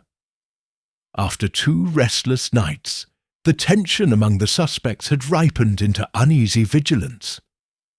Monsieur Poirot stood at the centre of the room, his cane planted firmly on the oriental rug, surveying the 5 figures assembled before him. Today's examination would unearth the threads that wove them all together, and expose the hidden ties that bound motive and opportunity. Mesdames et messieurs, Poirot began, voice calm as a placid pond, we have studied the tangible, evidence, lacquer, silicone, carbon tetrachloride, and disappearing documents. Yet a crime's true framework lies in the web of relationships. Today, we explore those connections. I shall require each of you to speak of your associations with one another, however trivial they may seem. He motioned first to Colonel Darrow, who straightened. Colonel, you served with the late Rupert Stafford in India, yet records show you and Mr. Crichton both invested in the Sindh Railway project. How did this partnership come about? Darrow's dark eyes narrowed. Mr. Crichton and I met through mutual acquaintances in Bombay. Our investment was independent of Stafford's affairs. Yet it is true he introduced the 3 of us at a luncheon. Poirot nodded, and at that luncheon Mrs. Sinclair was also present. Your financial backers, including Lady Beauchamp's husband, had reconvened after a failed venture in Calcutta. Madame Sinclair, how did you come to know these gentlemen? Mrs. Sinclair smoothed her fan. I painted the backdrop for a society exhibition in Bombay, where Stafford, Colonel Darrow, and Mr. Crichton were guest speakers. I recall Stafford praising my lacquer techniques. Colonel Darrow commissioned a panel to commemorate the railway, project's groundbreaking, and Mr. Crichton insisted on my greenhouse designs for his retreat in Surrey. Surrey? Poirot echoed. Curious coincidence. Sir Algernon, did you indeed commission Mrs. Sinclair for your Surrey home? Crichton inclined his head stiffly. I did, though I paid her only for a single mural. I admit I employed her because Stafford recommended her talent. Poirot tapped his cane. Recommendation by Stafford, an early intersection. But Lady Beauchamp, he said, turning to her, you sat on the board of trustees for the Bombay Children's Fund alongside Mr. Fletcher, the solicitor whose safe instructions were breached. Did you ever suspect Mrs. Sinclair of leveraging that connection for artistic or personal gain? Lady Beauchamp's pale features tightened. I valued Mrs. Sinclair's artistry. I knew of no impropriety. We served the same charity, nothing more. Poirot glanced at Miss Pennington, who shifted in her chair. Miss Pennington, you interviewed Lady Beauchamp for the society pages, but your first article was on Mrs. Sinclair's salon opening. In London, was it not? Pennington's cheeks coloured. Yes, monsieur. I wrote on Mrs. Sinclair's debut exhibition. Our families have crossed paths at literary and artistic forums for years. And your father, Poirot continued, was a minor councilman in Bombay who negotiated rail concessions with Colonel Darrow's regiment. Is that correct? She nodded. My father did liaise with the military in trade affairs. Poirot's gaze swept back to Darrow and Crichton. Thus, all 5 of you share connections in India, financial, artistic, and familial, yet each link carries a subtle strain of betrayal or envy. He circled the room like a predator surveying prey. Colonel Darrow, you felt betrayed financially by Stafford, yet assisted him in recommending your wife's portraitist. Mr. Crichton, you profited from Stafford's mystique, yet owed him personal loyalty. Mrs. Sinclair, you admired Stafford's taste, yet envied his wife's title. Miss Pennington, you sought exclusives through connections, yet fed on scandal. And Lady Beauchamp, you bore the public facade of charity and refinement, yet hid your private agony. A chorus of startled murmurs greeted the summation. Poirot paused, letting it sink in. Then he produced a worn leather portfolio. Inside this, he announced, are letters, handwritten, unsigned, addressed to Lady Beauchamp, urging her to release Stafford's safe deposit for redistribution of his assets. The writer warns of scandalous exposures if she refuses. He placed the portfolio on the table. These letters arrived after Stafford's disappearance. Similar envelopes were found among Stafford's personal papers, those you removed from the safe last night. The mementos addressed, "My dearest friend," Poirot said, tapping the empty secure compartment, were in fact letters from this same confidant, whose identity we now infer. Gasps echoed. Crichton clutched his cuff. Mrs. Sinclair's fan fluttered. Colonel Darrow's expression tightened. Miss Pennington leaned forward. Lady Beauchamp's lips parted in shock. Poirot continued. The handwriting on these envelopes matches the annotations on your photograph, Mr. Crichton, yet the tone is intimate, affectionate even, and the scent within the envelopes is pure Jardin de Kyoto, Mrs. Sinclair's signature fragrance. Mrs. Sinclair paled. I only preserved letters for Madame. I did not write them. Poirot inclined his head. Perhaps, but the writer's intimate knowledge of your lacquer recipes, 2 references to hue and viscosity, suggests the author practiced painting. Yet the letters contain terminology of oil concessions, railway shares, and diplomatic parlance.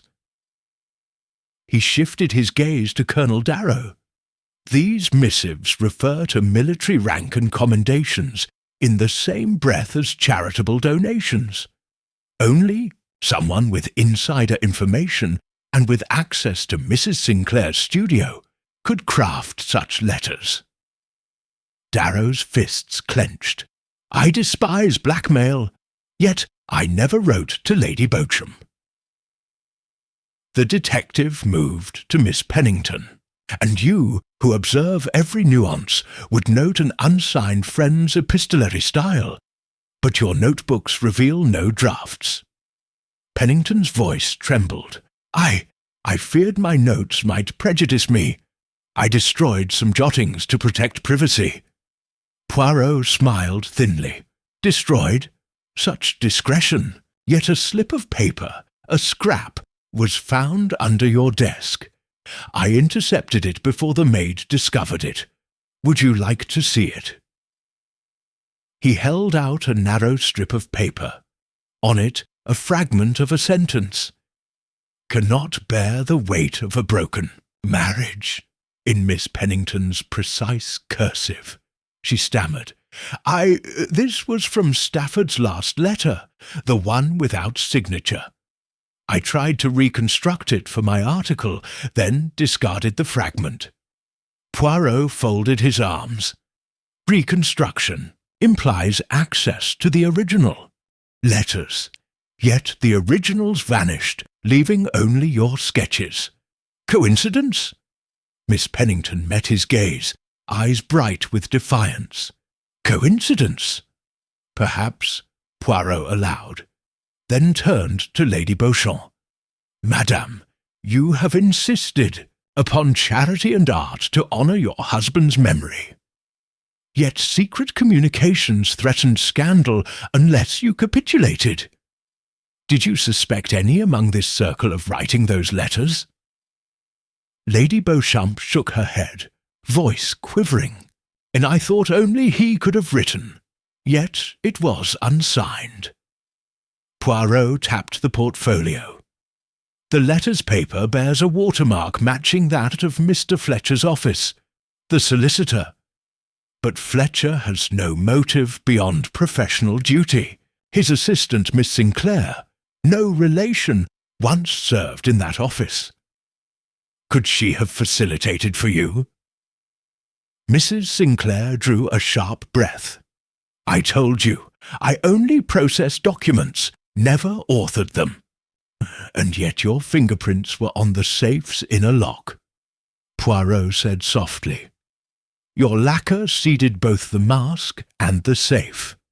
And this portfolio, absent from Mr. Fletcher's papers before Stafford's disappearance, contains missives that threaten you. He lifted the vial of saline he had been carrying since Chapter 7. Do you recognize this scent? Silence. Then Mrs. Sinclair's lip quivered.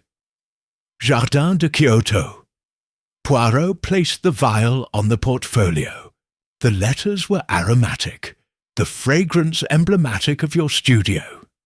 Yet the words betray well beyond an artist's gaze, speaking of betrayal, inheritance, and broken vows. Someone engineered correspondence to manipulate Lady Beauchamp's emotions. He stepped back. Thus, we find hidden connections not random, but woven by a single hand, one who knew every facet of this circle, financial ventures, artistic endeavours, journalistic prying, and marital sorrow. The question now, which of you possessed both the breadth of knowledge and the willingness to destroy the mask and steal the will to ensure compliance? He met each eye in turn. The case does not rest on fragments of lacquer or device residue alone, but on these intertwined lives.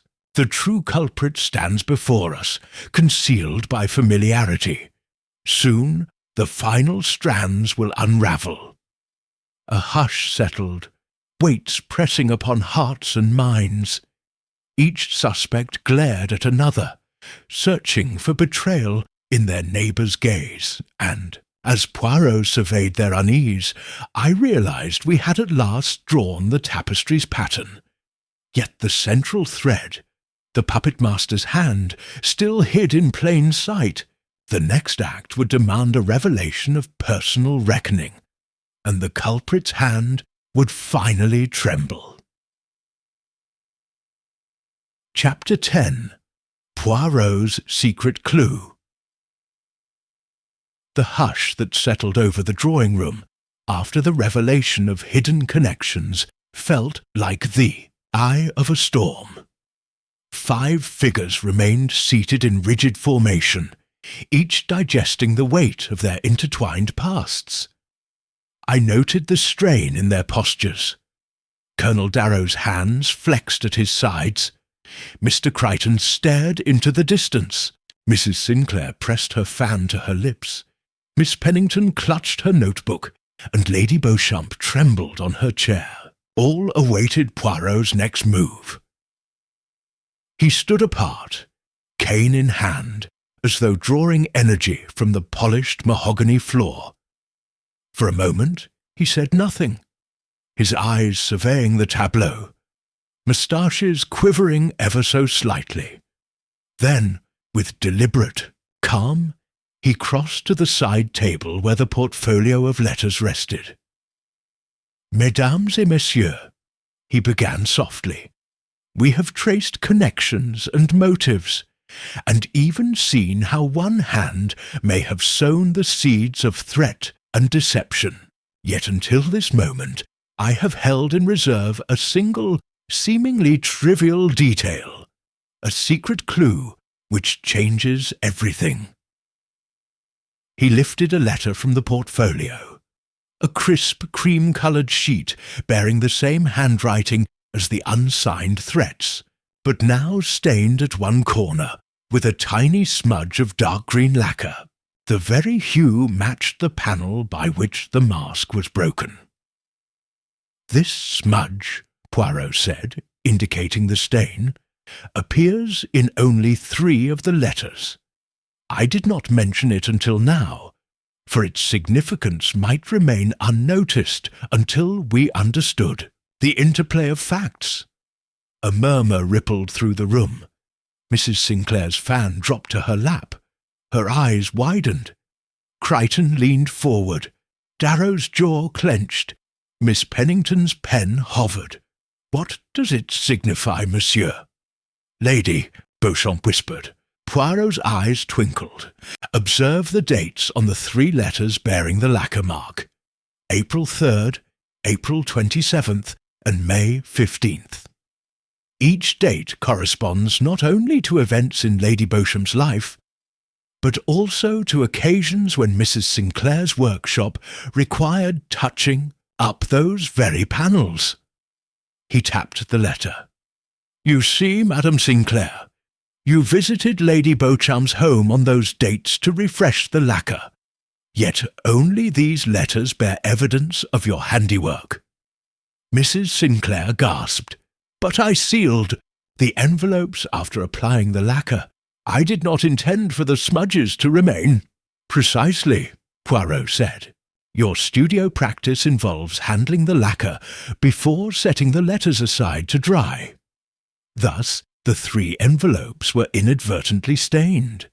Yet you also claimed the lacquer found on the safe, and the mask case matched your formula exactly." She drew in a trembling breath. I painted the panel thence, yes, but I did not handle those envelopes." Poirot's gaze sharpened. "And yet the smudges prove otherwise. Only someone who painted the panel immediately before sealing the letters could carry lacquer residue to their writing desk and leave such a mark.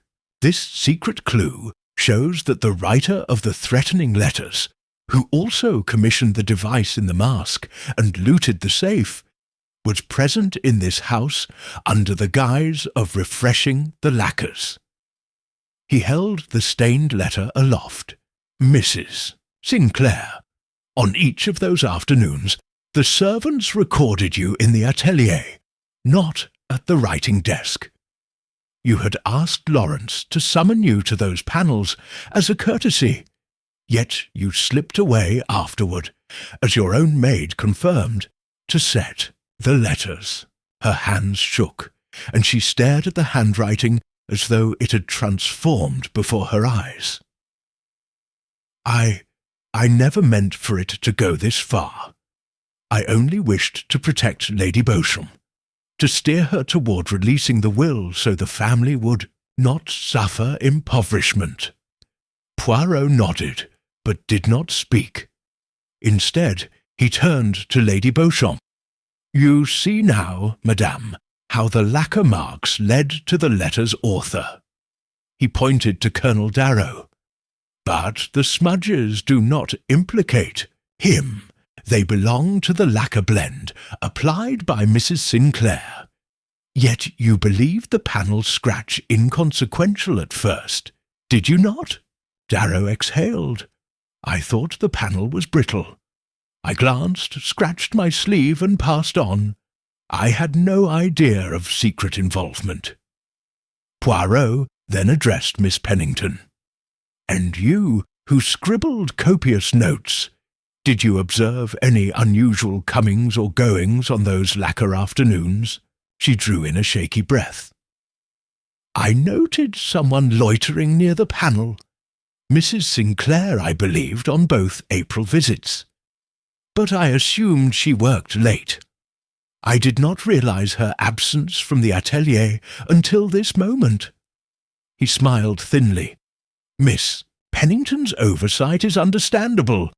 The true culprit cloaked her actions beneath the guise of artistic devotion." He turned at last to Mr. Crichton.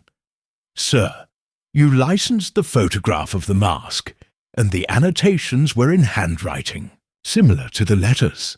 Yet the lacquer marks in the envelopes betray a different author." He tapped the letter. Yours was a frame-up, a false lead to divert suspicion toward your photographic enterprise. Crichton sagged into his chair. I thank you for absolving me, Monsieur Poirot. I never had the gall to blackmail a widow. Poirot's moustaches trembled in a rare display of sympathy. Let us hear from Mrs. Sinclair herself. He gestured gracefully. Mrs. Sinclair rose, pale but resolute. Her fan fell from her hand, forgotten. Monsieur Poirot, I confess, I admired Lady Beauchamp's resilience and feared her husband's fortune would erode. I knew of the will's significance. I painted the panels to gain access, then stole the documents and planted the device in the mask to unnerve her. Each letter, each threat, I wrote to pressure her into releasing the assets to relatives more capable of handling them. She paused, tears glistening. I thought I served her best interests. I never intended murder. Lady Beauchamp's eyes brimmed with compassion and betrayal in equal measure. She stepped forward, hand outstretched. Anne, she said softly, you were my friend. You betrayed that friendship. Mrs. Sinclair's shoulders sagged. I am sorry, madame. Poirot closed the portfolio and replaced the vials and mask case upon the table. Justice requires accountability, yes, but human folly often springs from misguided affection. Madame Sinclair, you will accompany Inspector Millet to the yard, where your confession will be recorded. Inspector Millet stepped forward. Madam, if you please. As Mrs. Sinclair turned, she paused before the group. I never wished true harm, only that she have strength of mind to make her own choices. Colonel Darrow offered a stiff nod. Mr. Crichton inclined his head. Miss Pennington closed her notebook, and Lady Beauchamp took a steadying breath. Poirot raised his cane, and now, mes amis, the final tapestry is revealed. Lacquer smudges on fragile paper, our secret clue, guided us to the author of both threat and theft. With this, we close the circle. He turned to me with a serene smile. Hastings, our little grey cells have triumphed once more. I allowed myself a quiet smile in return, impressed yet again by his mastery of detail, and as Mrs. Sinclair departed, escorted gently but firmly by Inspector Millet, I understood the power of the smallest clue to bring about the greatest justice. Thus, the secret clue emerged from obscurity to illuminate the truth, and in its light all masks slipped from view. Chapter 11. Tensions rise. The sum of our discoveries weighed heavily in the air as the midday light shifted through the tall windows. Across the drawing-room, the assembled four, Lady Beauchamp, Colonel Darrow, Mr. Crichton, and Miss Pennington, shifted uneasily in their chairs. Inspector Millet, ever discreet, stood apart with his dossier, while Poirot remained silent, observing them like a conductor poised before his orchestra. At length, Poirot broke the hush, voice soft yet commanding. Mesdames et messieurs, we have learned much of lacquer smudges, clandestine letters, and missing documents. Yet still, the missing will and the shattered mask form only parts of the design. Let us, therefore, speak frankly of one another. I invite you to address any doubts or suspicions you now harbour. He inclined his head, inviting the first speaker. Colonel Darrow rose with a stiff grace, jaw set. Monsieur Poirot, I have listened to these insinuations, of secret letters and of artifice hidden beneath friendship. Yet I find myself most concerned by Mr. Crichton's involvement. He photographed the mask once before. It was his photograph that revealed the inner lining. He knew of the device before Madame Sinclair ever entered the room. Mr. Crichton's dark eyes blazed. "You impugn my integrity, Colonel. It was public knowledge. I commissioned the image legitimately. If you suspect manipulation, look to those who handled the mask in secret." Darrow's nostrils flared. "I suspect nothing but false equivocation. You would deflect onto others, typical of a businessman who profits on tragedy." Miss Pennington interjected, voice sharp. "Colonel, your own fingerprints, residue of carbon tetrachloride, linked you to the safe's lock mechanism. You had opportunity to steal the will, yet you now cast aspersions as though your honour remains unsullied." Darrow's fists clenched at his sides. "I admit curiosity of the will, but I would never harm Lady Beauchamp. I would never resort to theft or sabotage." Lady Beauchamp, slender and pale in her lavender gown, spoke next, voice trembling, with authority. "Enough! Both of you accuse one another with equal fervour, and both have motive. Colonel, you lost fortune and reputation. Mr. Crichton, you lost profit when the will's contents became uncertain. Pray, tell me who among you do you trust?" She fixed her gaze on Crichton, then on Darrow. Both looked away. A stifled tension crackled between them. Poirot raised his cane. "Miss Pennington, you stand apart, as observer, perhaps as judge. What do you make of these recriminations?" Miss Pennington straightened, clasping her notebook. "I have recorded every detail, yet I find that each suspicion only deepens my confusion. Colonel Darrow's indignation seems sincere, but he is practised at concealment. Mr. Crichton's calm exterior masks shrewd calculation. Both spoke of charity and loyalty, yet both have held clandestine dealings with Stafford's estate." Sieppe paused, eyes bright. "Madame Sinclair's removal aside, we remain with 4 suspects, each tied by history, each capable of deception." Poirot nodded. "A keen observation.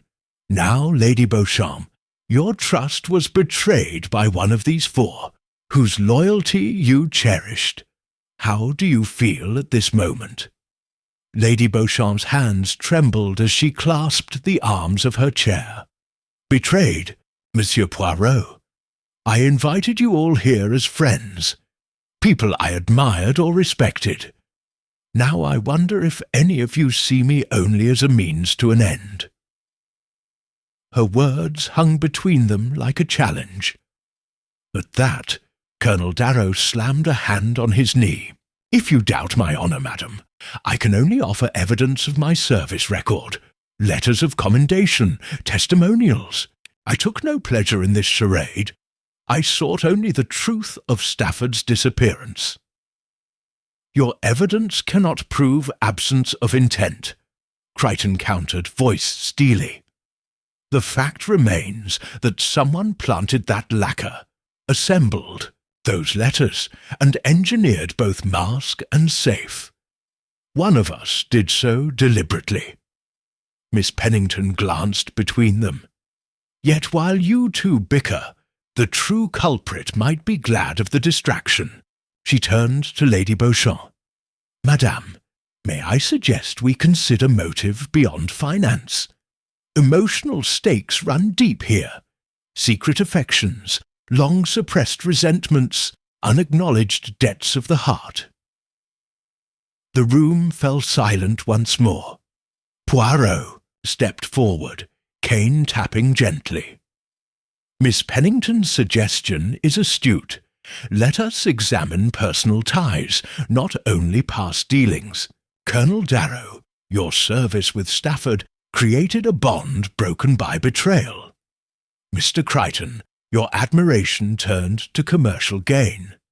Miss Pennington, your intellectual curiosity tempted you to pry. And Lady Beauchamp, your grief over Stafford's absence fostered desperation.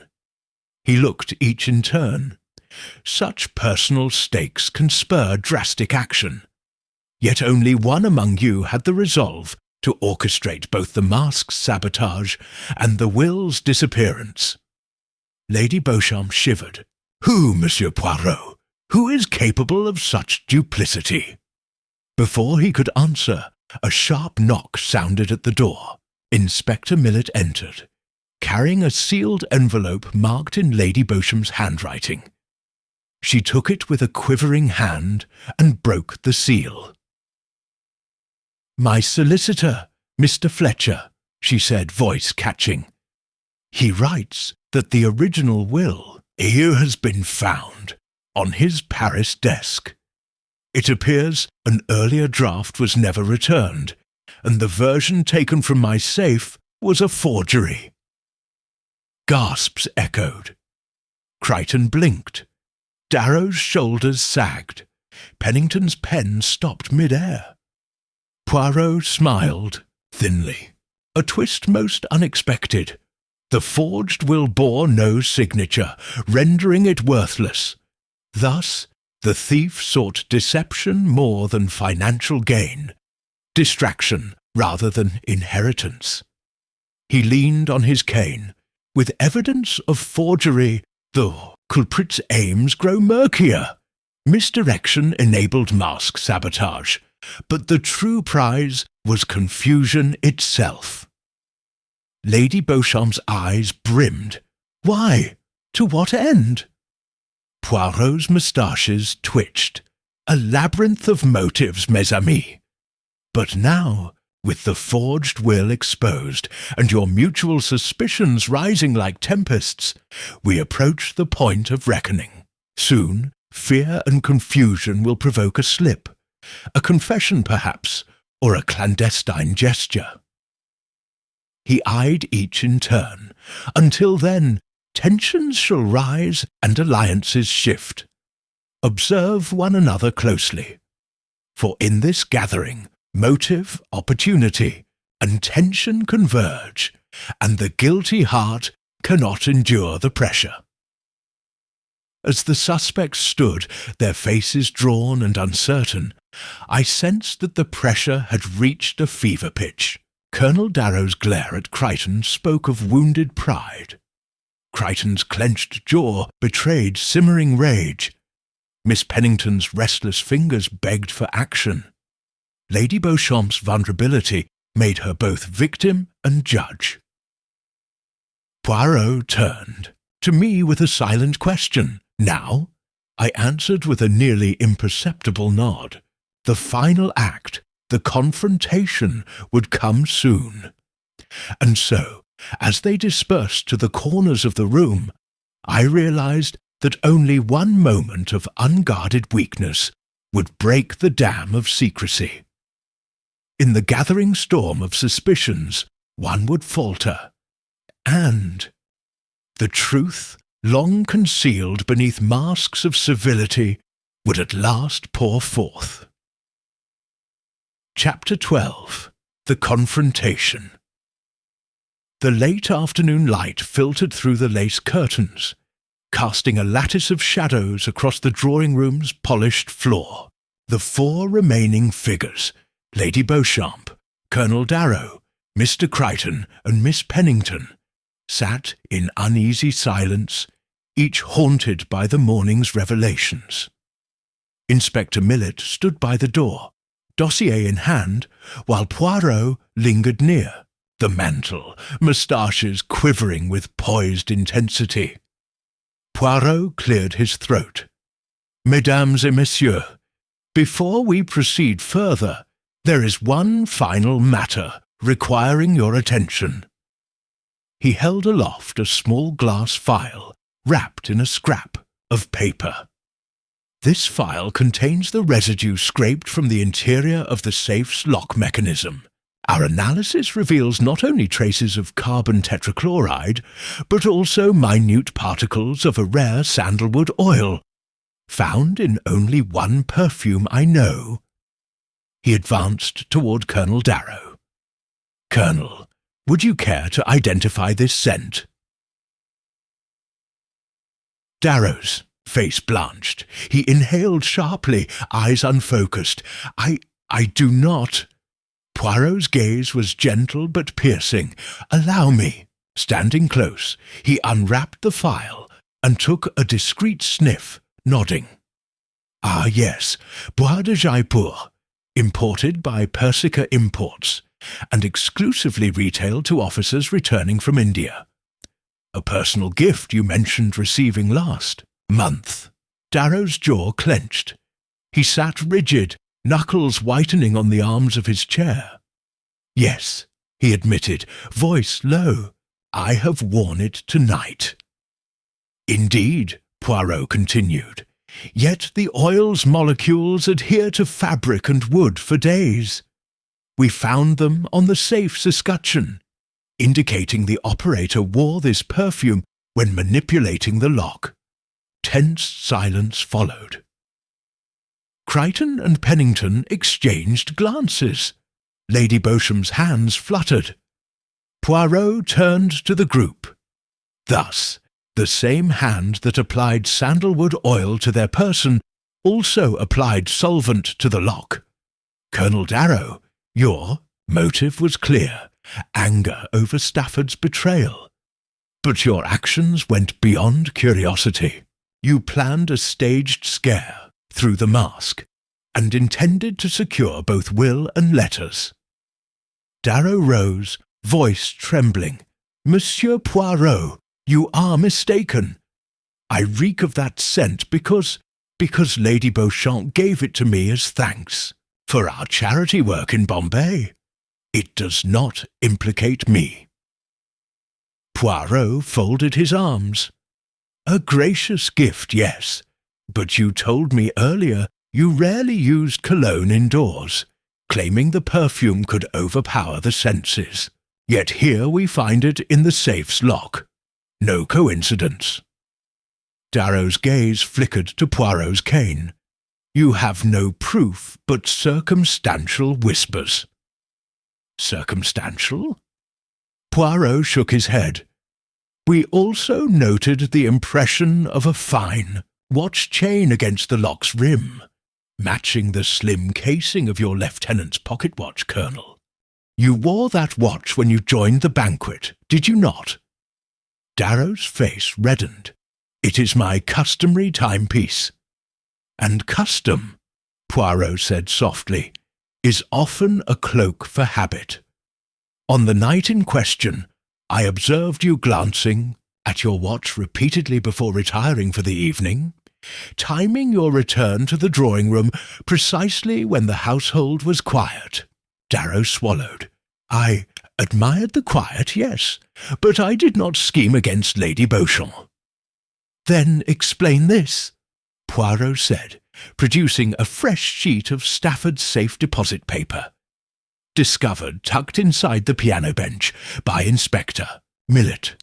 Written in haste, it bore Colonel Darrow's handwriting, a confession of debt and threat, addressed to Lady Beauchamp alone. Colonel Darrow froze, mouth agape. That is not mine.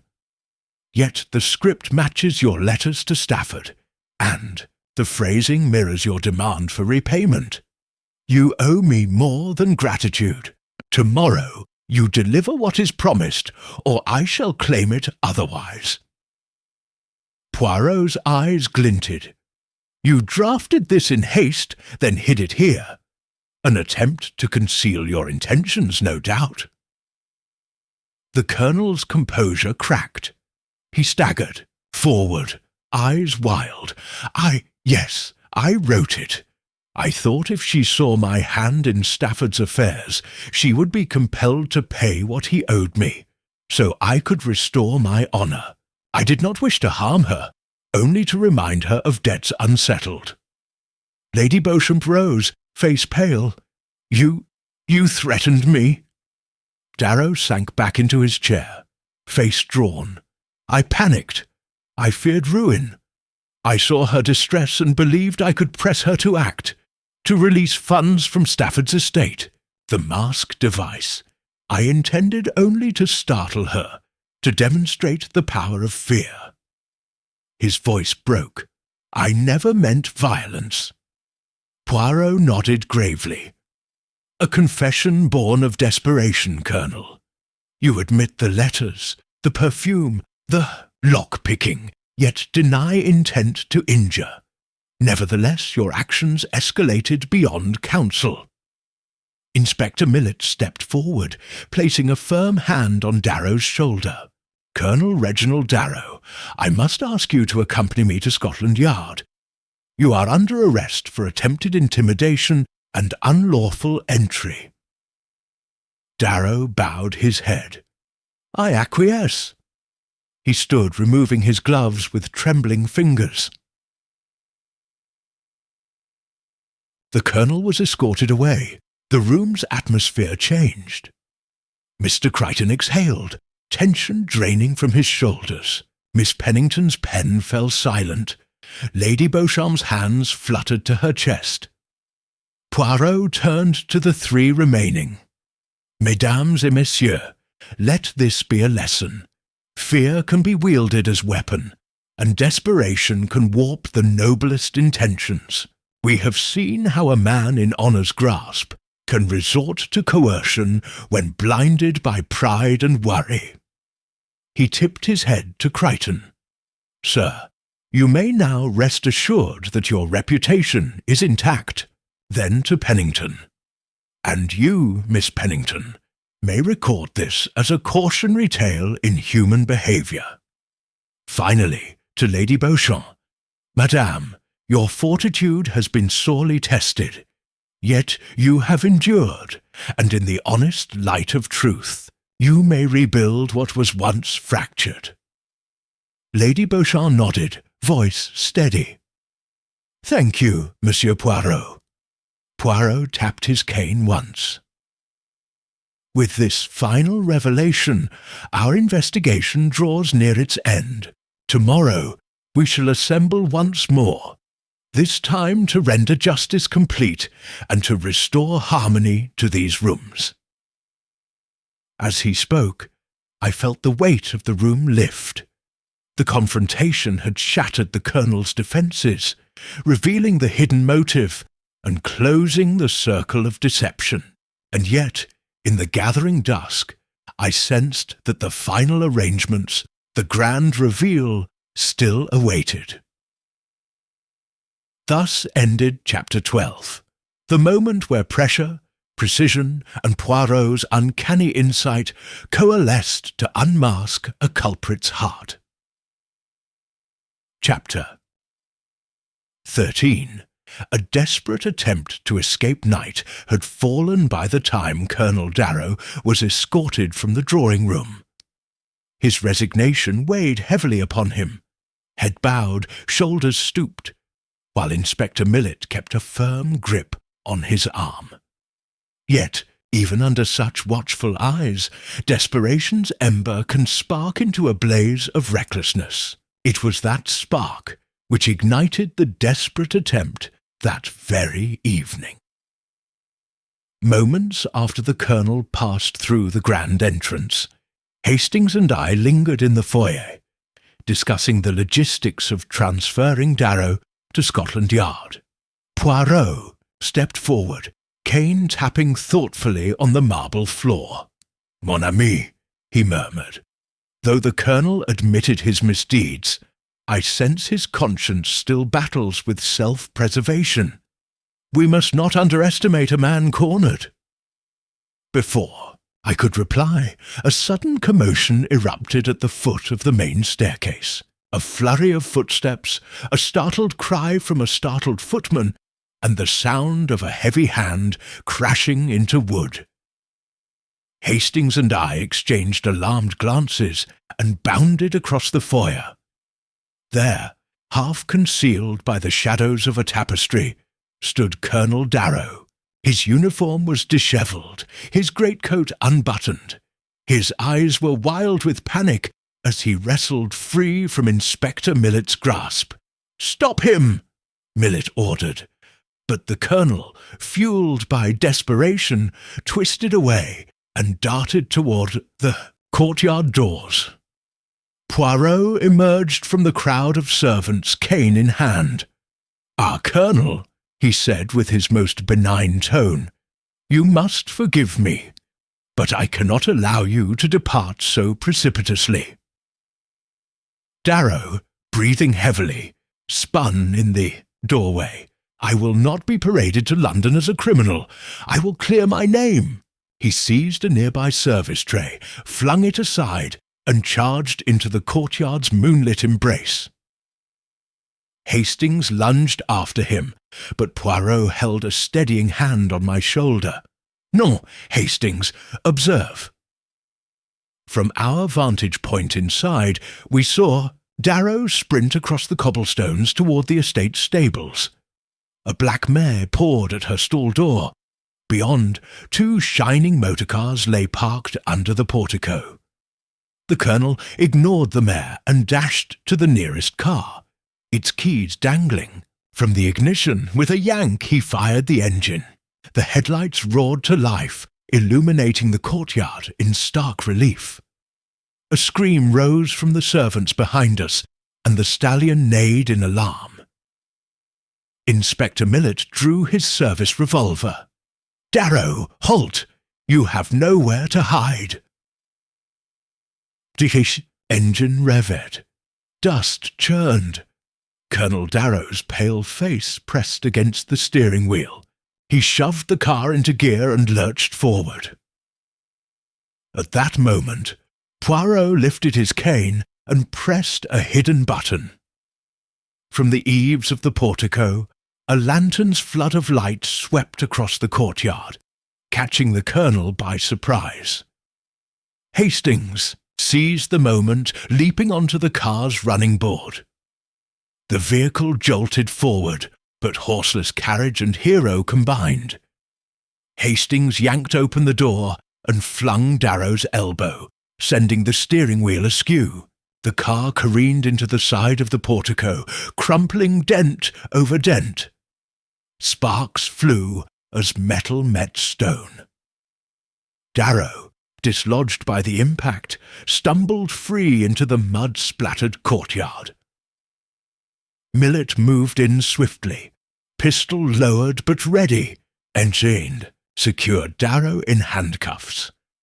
The crumpled car idled with engine gasping, as though relieved its aim had been thwarted. Poirot emerged onto the portico steps, cane in hand and moustaches quivering. He surveyed the scene, the overturned flower pots, the scuffed stone columns, the angry snort of the mare as she creaked her head from the stall, and then turned to Darrow. "Colonel, desperation may lead to ruinous deeds, but flight will not. Restore one's honour." His tone was gentle, yet unyielding. "You sought to escape physical custody, but more importantly, you sought to destroy evidence. I reckon you meant to shatter the forged will, hidden in the glove compartment, to spare yourself from disgrace." Darrow's gaze flickered downward, confession clear in his pain-lined eyes. I thought if the police found nothing, a smashed document, no proof, they would have to release me." Inspector Millet retrieved a singed scrap of paper from the car's floor, half burned where exhaust heat had singed its edge. He handed it to Poirot. It was a fragment of Darrow's hastily written confession. "My debt to you cannot be erased. Release the will or suffer my wrath." Poirot nodded. "Your final gambit, to incinerate the confession, has failed. Yet your character emerges now, Colonel, flawed by fear, but capable of remorse. He turned to Lady Beauchamp, who had come at the sound of crashing motor. She now stood at the threshold, her lavender gown stained by moonlight, a single teardrop catching in her eyelashes. "Monsieur Poirot," she whispered, "thank you." He inclined his head. "Justice demands both accountability and the chance for redemption, madam. The Colonel's fate rests with the courts, but your heart may rest easier knowing, Chou, truth stands unshaken." As the servants gathered to aid the mayor and secure the vehicle, Hastings joined us in the foyer. His coat was muddied, his face alight with the thrill of action. "Remarkable, Poirot," he exclaimed. "You anticipated the escape and prepared the lighting trap. However did you know?" Poirot smiled serenely. "My friend, when a man's world crumbles, he may grasp at the nearest lifeline, whether it be a horse, a car, or destruction of evidence. I deduced Darrow would try to flee here, where his carriage awaited, and the lantern's sweep, a mere flourish, ensured he would be unmasked." He tapped his cane. "Now, mes amis, the path to justice is clear. Tomorrow we shall convene for the grand reveal and restoration of order. Until then, let the Colonel face the consequences of his choice." As the inspector led the Colonel away, head bowed but no longer defiant, I noted the faint glimmer of relief in Lady Beauchamp's eyes. The desperate attempt to escape had only cemented the Colonel's guilt, while strengthening the bonds of truth among those who remained. And so ended Chapter 13, a harrowing flight, a cunning snare, and the thwarting of desperation at its height, one final step before the ultimate. Resolution. Chapter 14. The final piece falls into place. The hush in Lady Beauchamp's drawing-room weighed heavy as dawn's first light filtered weakly through the lace curtains. After Colonel Darrow's frantic flight and recapture, the house seemed suspended in a moment of uneasy calm. Poirot and I assembled once more with Lady Beauchamp, Mr. Crichton, and Miss Pennington, while Inspector Millet stood sentinel by the door. Today the final piece of the puzzle must be found before the grand gathering. Poirot moved to the side table where the shattered mask lay. Its broken velvet straps sprawled like fallen banners. He lifted one half and turned it gently, as if cradling a fragile secret. "Mes amis," he began quietly, "we have followed clues through lacquer, letters, perfume, and poison's shadow, yet one detail remained overlooked until now. A final piece that ties together the mask's sabotage and the forged will." He set the mask down and reached into his waistcoat, withdrawing a slender metal pin. Under its tip glinted a fragment of green lacquer. This pin was recovered from the courtyard soil where the Colonel's carriage crashed. It bears the same lacquer blend as Mrs. Sinclair's workshop, and yet its form is that of a tailor's pin, not an artist's tool. I caught my breath. The pin's presence in the courtyard, far from the drawing-room, hinted at a link between the mask incident and the carriage crash. Poirot continued. This pin was used to affix the small speaker device within the mask's inner lining. Whoever assembled that mechanism required a tool fine enough to pierce velvet without tearing. A tailor's pin rather than a painter's implement. He passed the pin to Lady Beauchamp.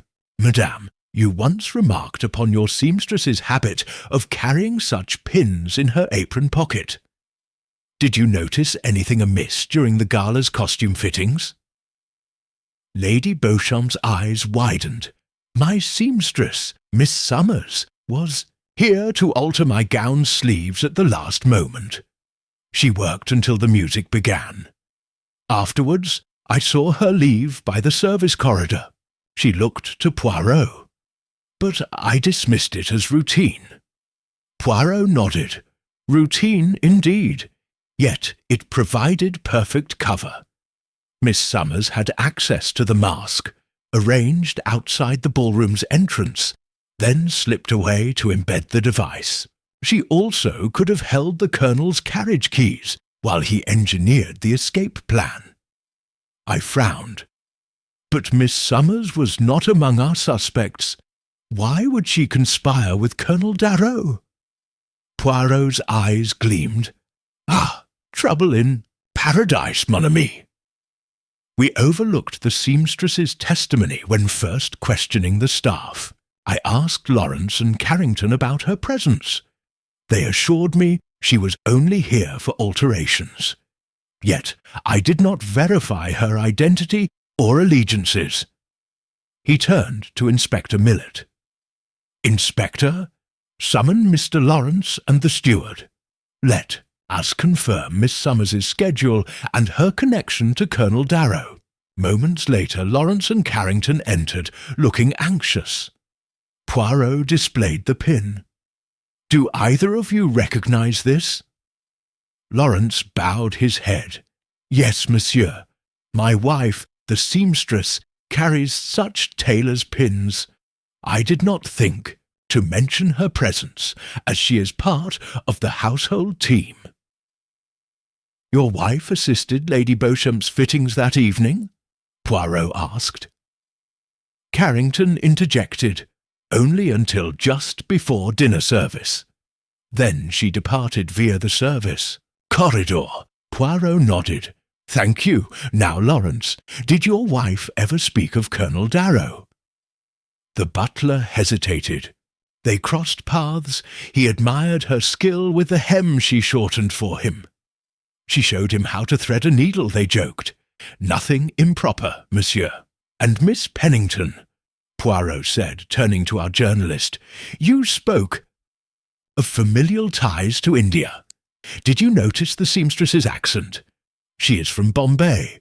Was she your acquaintance?" Miss Pennington dug in her note satchel. "My family circle is wide, but I do not recall meeting her, though her accent was faintly familiar." Poirot held up a hand. "Precisely. She too shares the Bombay connection. An adept seamstress could befriend Colonel Darrow, perhaps under the guise of lingering at fittings, while supplying him with tools and timing. She could plant the pin in the courtyard after the crash to implicate Darrow further." He paused, allowing the revelation to settle. Thus the final piece. Miss Summers facilitated both the mask's sabotage and the Colonel's desperate bid for freedom, acting as accomplice rather than culprit herself. Her loyalty lay with Colonel Darrow, an alliance born of admiration, or perhaps a promise of reward. Lady Beauchamp exhaled slowly. "I cannot believe my own seamstress would betray my trust." Poirot inclined his head. "Betrayal often wears the gentlest of faces. Now, we must locate her, Inspector." Millet nodded and exited swiftly, dossier in hand. Moments later he returned, accompanied by 2 uniformed constables, who brought in a young woman, Miss Summers, trembling, pins clinking in her apron pocket. Poirot gestured to the pin. "Miss Summers, this pin was used to plant a device in Lady Beauchamp's mask. You carried it here affixed to your apron. Speak honestly. What drove you to this conspiracy?" Miss Summers's eyes darted between Poirot and the door. Her voice trembled. "It was Colonel Darrow. He promised to secure a future for me, if I helped him. He said he would see to it that I married well. and that I wouldn't be dismissed when the gala was over. She swallowed. He gave me the pin and showed me how to slip into the cloakroom under cover of noise. I thought it harmless, a joke. But then I helped him steal the will. I didn't know it was forged. I thought I was protecting Lady Beauchamp by scaring her. Poirot's expression was compassionate. You were misguided, but you have spoken truth. Any further violence would have been Colonel Darrow's doing. He turned to the inspector. Miss Summers must answer for her complicity, but her motives were not malice. I suggest leniency in exchange for testimony. Millet nodded. Your cooperation will be noted. You will remain here under guard until transported to the station, but your assistance is appreciated. As the constables escorted Miss Summers to a chair, Lord Beauchamp's maid entered with a tray bearing the morning's post. Poirot took one letter and opened it deftly. Ah, news from Mr. Fletcher.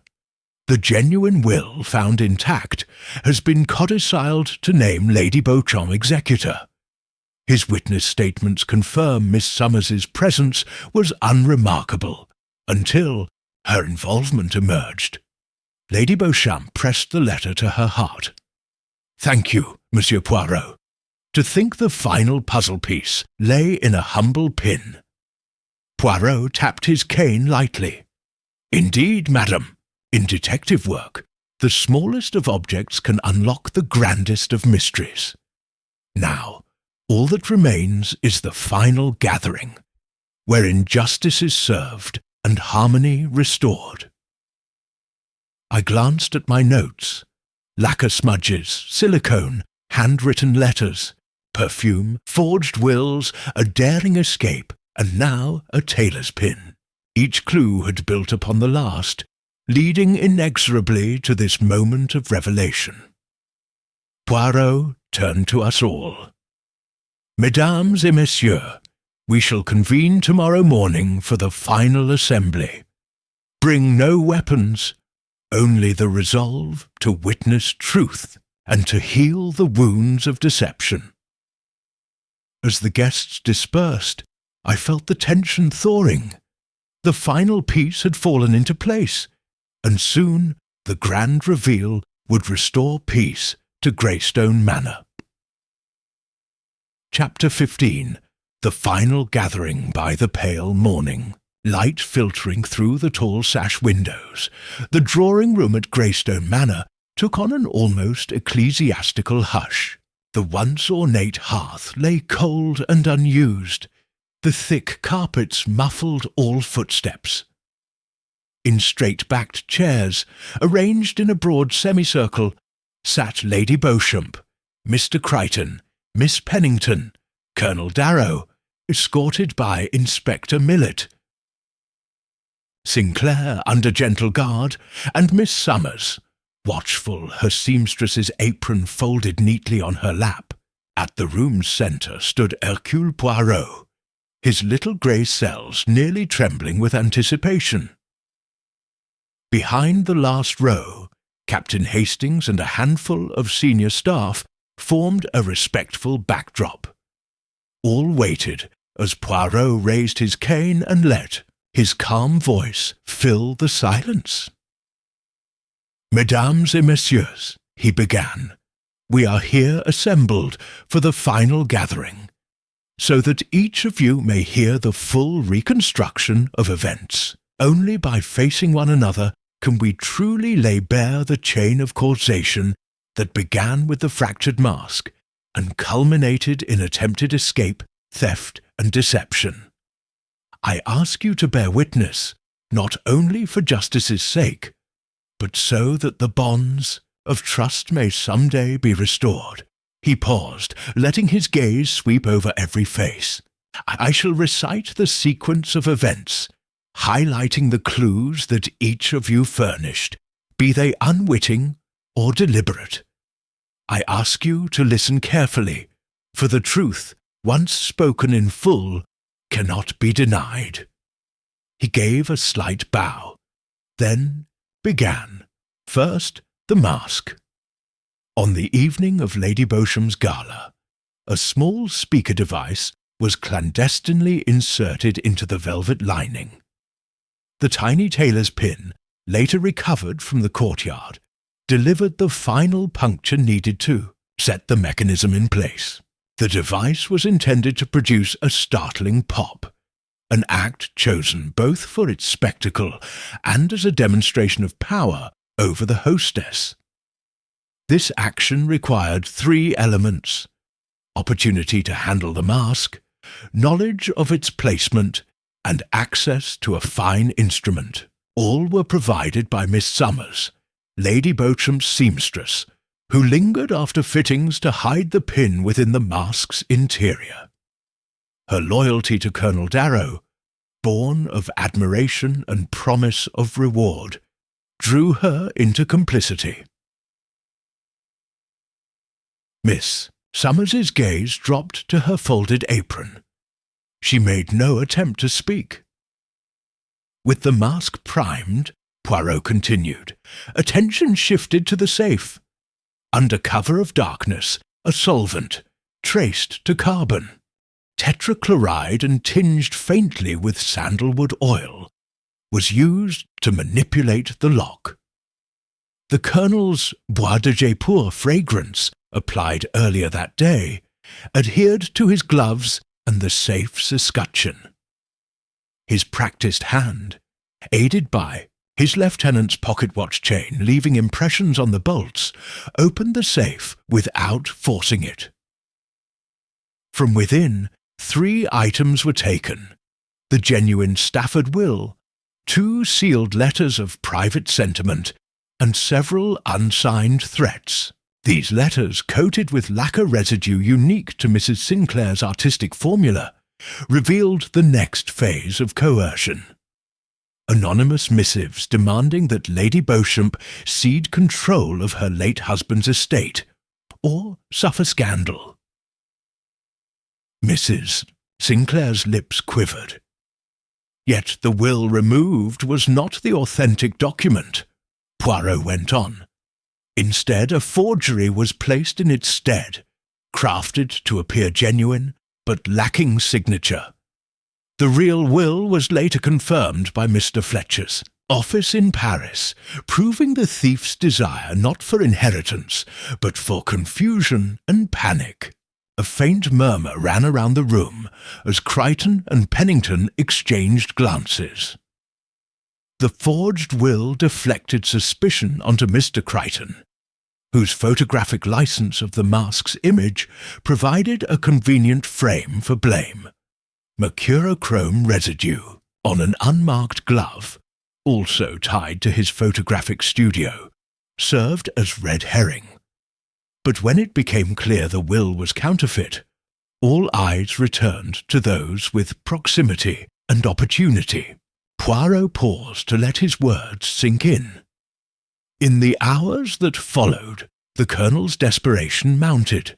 Fearing exposure, he orchestrated a daring flight by carriage, only to be halted when our light trap revealed his whereabouts at the courtyard's edge. There, a charred fragment of his own confession bore witness to his desperation. "My debt to you cannot be erased.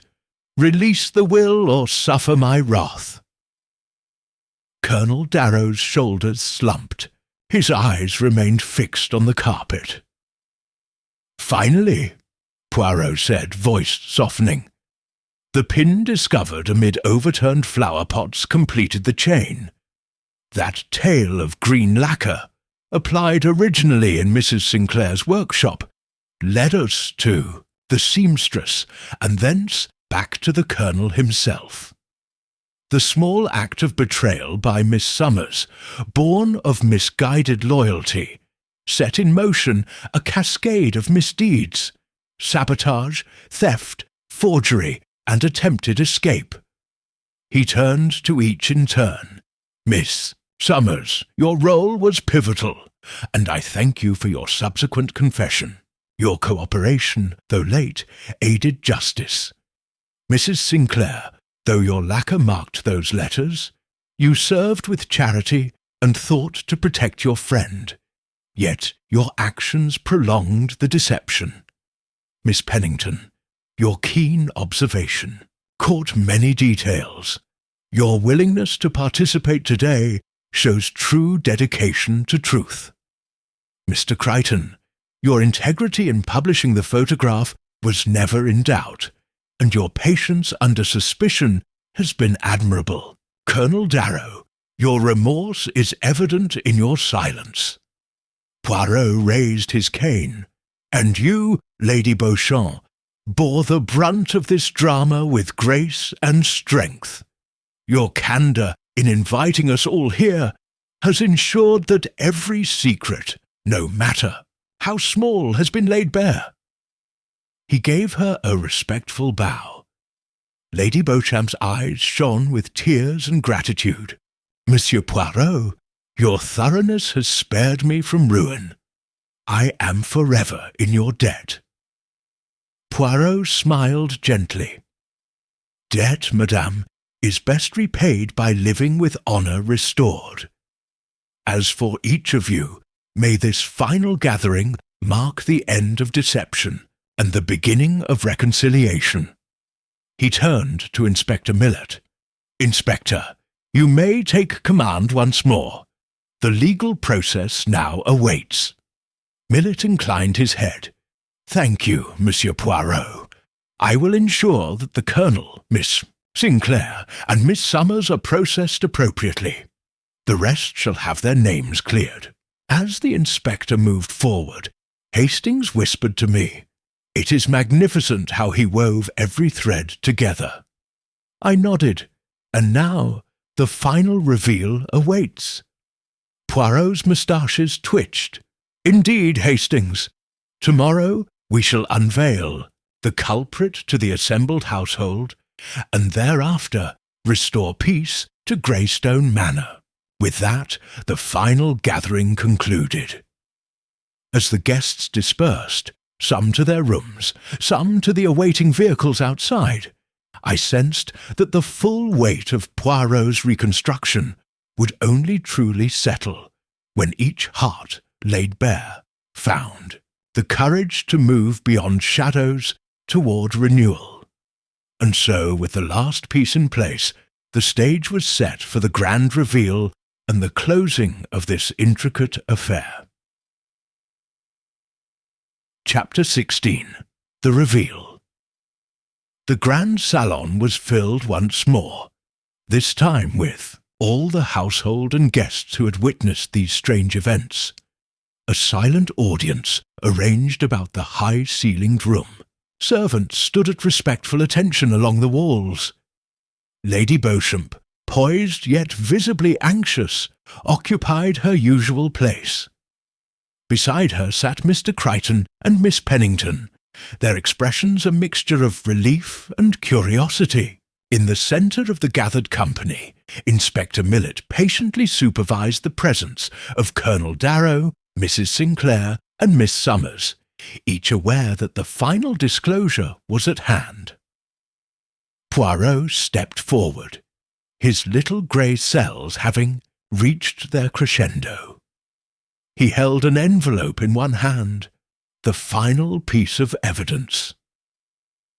"Mesdames et messieurs," he began, voice calm and resonant, "we have travelled together through a labyrinth of broken masks, secret letters, and stage-managed dangers. At its heart lay not one crime, but a series of actions driven by desperation and protected loyalties. Tonight, I shall disclose the identity of the orchestrator of this affair, and lay bare the true sequence of our drama." He paused, letting the gravity of his words settle. "First, consider the mask, its deliberate fracture, and the concealed speaker device. This act was intended as a controlled scare, to demonstrate power over the hostess, to sow fear. It required both opportunity and precise execution. We found the tailor's pin, fine enough to pierce velvet without tearing, recovered from the carriage crash site. That pin belonged to Miss Summers, the seamstress who handled Lady Beauchamp's gown in the hours before the gala. She and no other had both access to the mask and mastery over such a tool. Miss Summers lowered her gaze. Her hands trembled in her lap. Yet Miss Summers was not our primary culprit, but a willing accomplice, Poirot continued. She acted under instruction, lured by promises of favour and protection. The true mind behind the mask's sabotage and subsequent theft was Colonel Reginald Darrow. All eyes turned to the Colonel, whose face drained of colour. In Colonel Darrow's case, Poirot said, moving to stand before him, we uncovered several critical clues. The faint aroma of Bois de Jaipur sandalwood oil in the safe's Shayim locking mechanism, impressions of a lieutenant's watch chain on the safe's bolts, carbon tetrachloride solvent traced to his gloves, and a fragment of his own threatened confession, left scorched but legible in the wrecked carriage. Each pointed inexorably to him. He raised the envelope. But even more compelling is this: the Colonel's personal memorandum, recovered from the piano bench, his own handwriting scrawled in panic. It reads, "My debt to you cannot be erased. Release the will or suffer my wrath." That document revealed his motive: to coerce Lady Beauchamp into distributing Stafford's fortune in a manner that would restore his honour and solvency. Darrow's voice was barely audible. I only sought justice for my investment and respect for my service. Poirot inclined his head. Justice and respect are admirable aims, Colonel, but not when pursued through deception, theft, and intimidation. You enlisted Miss Summers to sabotage the mask, to frighten your friend, and then broke into the safe to steal and replace the will. When the forgery was exposed, you plotted escape, only to be thwarted by the very evidence you tried to destroy. Low murmur of astonishment ran through the assembly. Next, Poirot said, turning toward Mrs. Sinclair, we examined the lacquer-stained letters, anonymous threats meant to manipulate Lady Beauchamp's emotions. Those letters bore the trademark fragrance of Jardins de Kyoto and the residue of your exclusive lacquer blend. Yet you, madam, were not the mastermind. You believed your actions would protect your dear friend. You painted the panels to mask solvent odours and sealed the letters to add poignancy to the threats. Mrs. Sinclair's eyes glistened. I thought I served her best interests. Poirot gave a measured nod. Your devotion proved misguided. Ultimately, it was Colonel Darrow who gave you purpose, and Miss Summers who carried out the practical steps. He swept his gaze over Miss Pennington and Mr. Crichton. Our two other guests, Miss Pennington, your keen reporting, and Miss Sinclair's familial ties to India, provided fertile ground for observation. Yet your hands remained clean, and Mr. Crichton, though you commissioned the mask's photograph and licensed its image, you withdrew gracefully once suspicion pointed elsewhere. Mr. Crichton inclined his head. I am glad to contribute to clarity, Monsieur Poirot. Poirot turned back to Lady Beauchamp. Madam, you bore the weight of these machinations with dignity. Your willingness to subject your home and friends to scrutiny has ensured that justice prevails. He offered her the final piece, a sealed note from Colonel Darrow, written in confession. This, madame, was intended as an apology should the worst occur. Your forgiveness, should you grant it, will mark the end of this painful affair." Lady Beauchamp accepted the note with trembling hands. She looked at Colonel Darrow, no longer in uniform, but in plain coat and gloves, and spoke, voice steady. "Reginald, your actions wounded me deeply. Yet I remember the man I once respected. If you truly repent, you may seek forgiveness when you have paid your debt to the law." Darrow bowed his head. "I deserve no mercy, but I am grateful for your words." Poirot tapped his cane. "Inspector Millet, you have all you need for charges of theft, forgery, and intimidation against Colonel Darrow, and for aiding and abetting against Mrs. Sinclair and Miss Summers. I trust you will proceed accordingly." Inspector Millet nodded crisply. "Yes, Monsieur Poirot." Poirot raised his hands in a final benediction. "Let us now conclude this affair. May the clarity of truth restore harmony to these rooms, and may the broken trust begin its journey toward mending. Remember, deception thrives in shadows, but truth illuminates all." As the inspector escorted the colonel away and the others followed, Hastings leaned in. "Bravo, Poirot! You have cut through every layer of subterfuge." Poirot smiled, his moustaches quivering. "Thank you, Hastings. But it was truth itself, which no mask can conceal, that guided our little grey cells to victory. And with that, the great mystery of the fractured mask and the secret will was at last resolved, leaving Greystone Manor to shelter its joys in the light of unclouded honesty. Chapter 17. Outcome and Justice. The late morning sun illuminated the manicured lawns of Greystone Manor as the household, and invited guests gathered once more in the great salon. Although the air carried a hint of spring warmth, the events of the past days had left an indelible chill, one that justice would now begin to thaw. Lady Beauchamp, resplendent in a demure pale blue dress, presided over the small assembly with quiet dignity.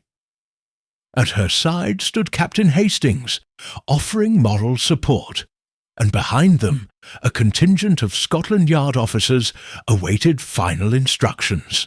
In the centre of the room, Hercule Poirot reclined gracefully in an armchair, moustaches perfectly poised, as he prepared to oversee the formal outcome. Inspector Millet stepped forward, clearing his throat. "Ladies and gentlemen, by order of the court and under the authority of Scotland Yard, I formally lay charges against the following: Colonel Reginald Darrow, for theft, coercion, attempted intimidation, and forgery; Mrs. Eleanor Sinclair, for aiding and abetting those offences; and Miss Charlotte Summers, for her complicity in the sabotage of Lady Beauchamp's property and facilitation of the Colonel's misdeeds." He motioned to the three individuals, each standing with solemn expressions. Lady Beauchamp rose from her seat, voice firm yet tempered with compassion. "I trust that the law will take its due course, yet I hope that mercy, too, finds its place where remorse is genuine." Her gaze rested briefly on Colonel Darrow, whose head remained bowed. "Inspector," Millet nodded, "Madame's words shall be recorded in court. The accused will be remanded pending trial, and I will ensure the judge is informed of their cooperation and, where applicable, their contrition." Poirot inclined his head. "Brava, Inspector. Now, mes amis, let us consider justice not merely as retribution, but as restoration. The mask is shattered irrevocably, yet it taught us the perils of deception. The will, once lost, has been authenticated, restoring Lady Beauchamp's rightful control over her husband's estate. And through these trials, bonds of friendship, though tested, may yet endure." At his words, Captain Hastings stepped forward to address the room. "If I may, madame, and friends, I have witnessed many curious happenings in my time alongside Monsieur Poirot, but never have I observed such a tapestry of motives woven together so intricately. Yet even as we saw deception's darkest face, we have also witnessed courage, the courage to confront wrongdoing, and the grace to offer forgiveness." A hush followed, broken only by the soft rustle of skirts and the ticking of the grandfather clock in the corner. Lady Beauchamp smiled gently. "You speak truly, Hastings. This ordeal, though painful, has shown me who among my circle valued my friendship above all else. To Mr. Crichton and Miss Pennington, whom suspicion barely touched, I offer my gratitude." She turned to them. Each inclined their head respectfully. Poirot rose, tapping his cane lightly. "Let us not forget Mrs. Sinclair, whose misguided loyalty led her astray, but who, upon realization, confessed and aided in the restoration of truth. And Miss Summers, whose role, though unwillingly conceived, was carried out under promise of reward. Their cooperation merits consideration at trial." A murmur of agreement swept the room. Inspector Millet gave a curt nod and made a note in his docket. Poirot's gaze shifted to Colonel Darrow, who now lifted his head, revealing eyes brimming with regret. "Colonel, your remorses are clear.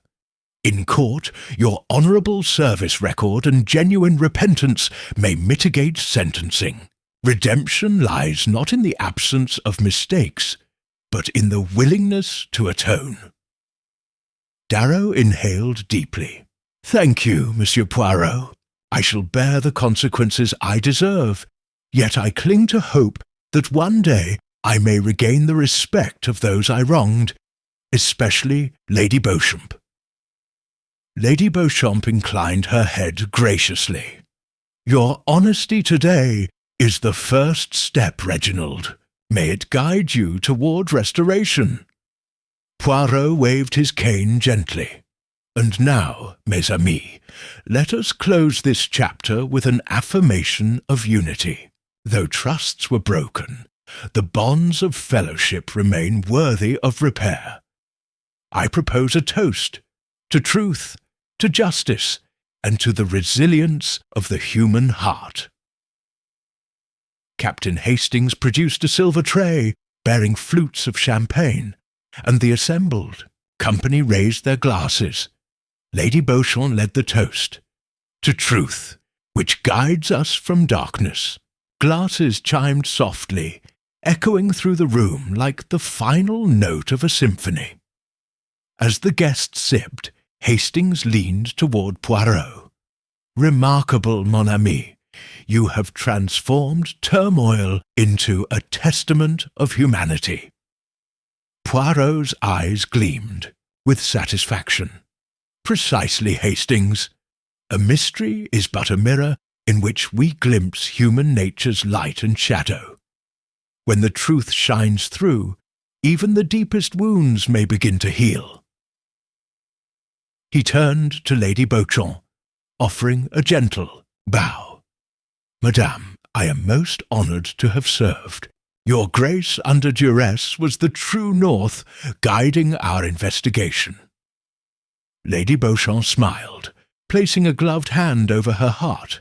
"My deepest thanks, Monsieur Poirot. My home and my life are richer for your intervention."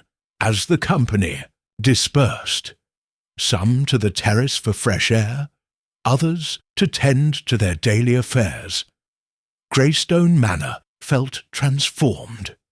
The fractured mask lay in Poirot's case as a reminder of hidden dangers, but also of the power of justice to mend what was broken. Captain Hastings and I walked toward the entrance hall, where the early sun now glowed. "What will you do now, Poirot?" I asked. He paused, gazing at the mask case.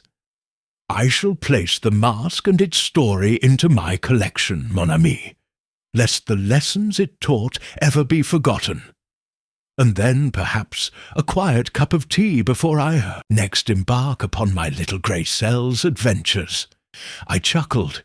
Tea sounds splendid. With that, we stepped into the gentle light, leaving behind a manor where justice had reigned supreme, and where, through courage and contrition, the bonds of friendship had begun to be reforged. Thus concluded the outcome and justice of the affair at Greystone Manor, proving once more that the truth, though fragile, ultimately prevails. Chapter 18. The Closing Remark.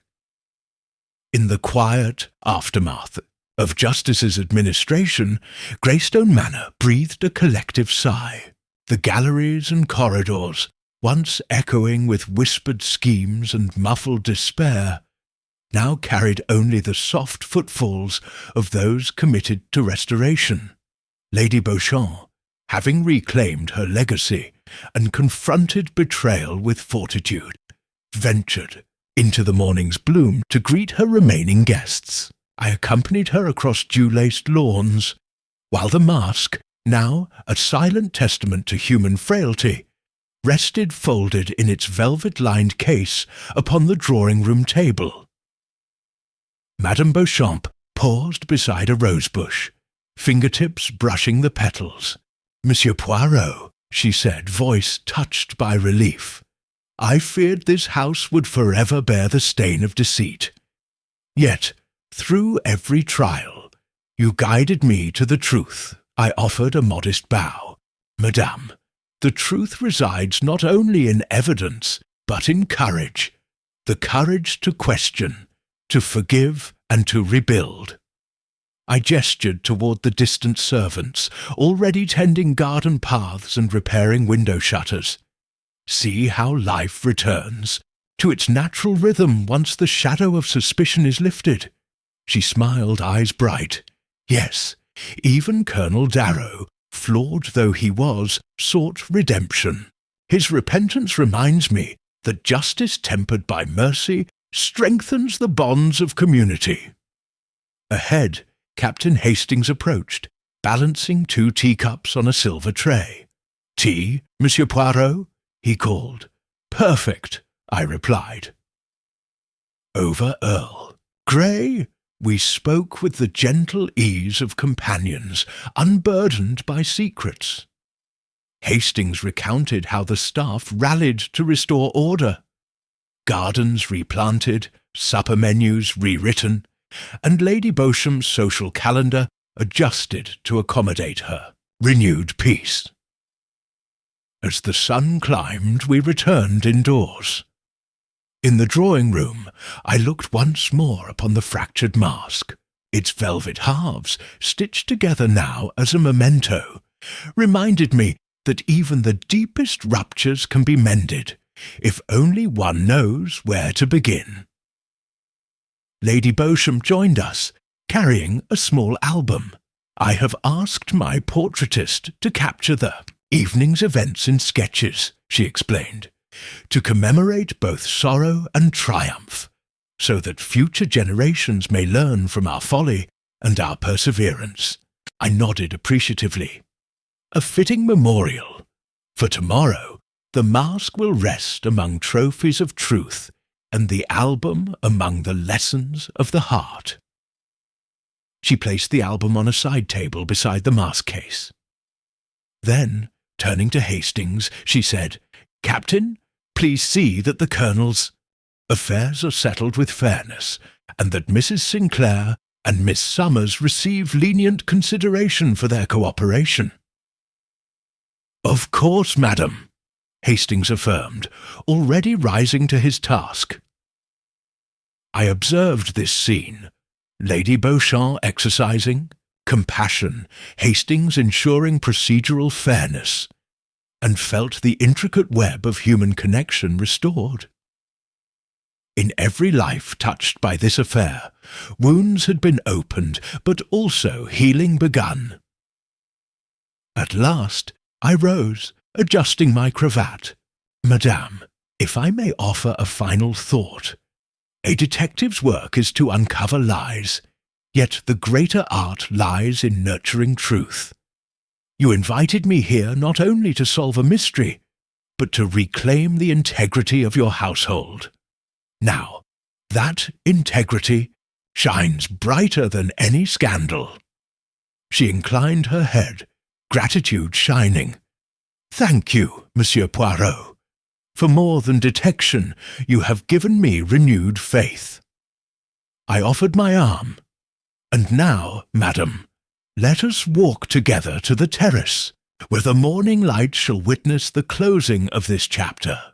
As we stepped into the sunlit courtyard, I reflected on the affair's lessons, that the smallest clue, a smear of lacquer, a humble tailor's pin, can reveal the grandest schemes, that desperation, untempered by principle, leads to ruin, and that, ultimately, it is the unbreakable human spirit that prevails.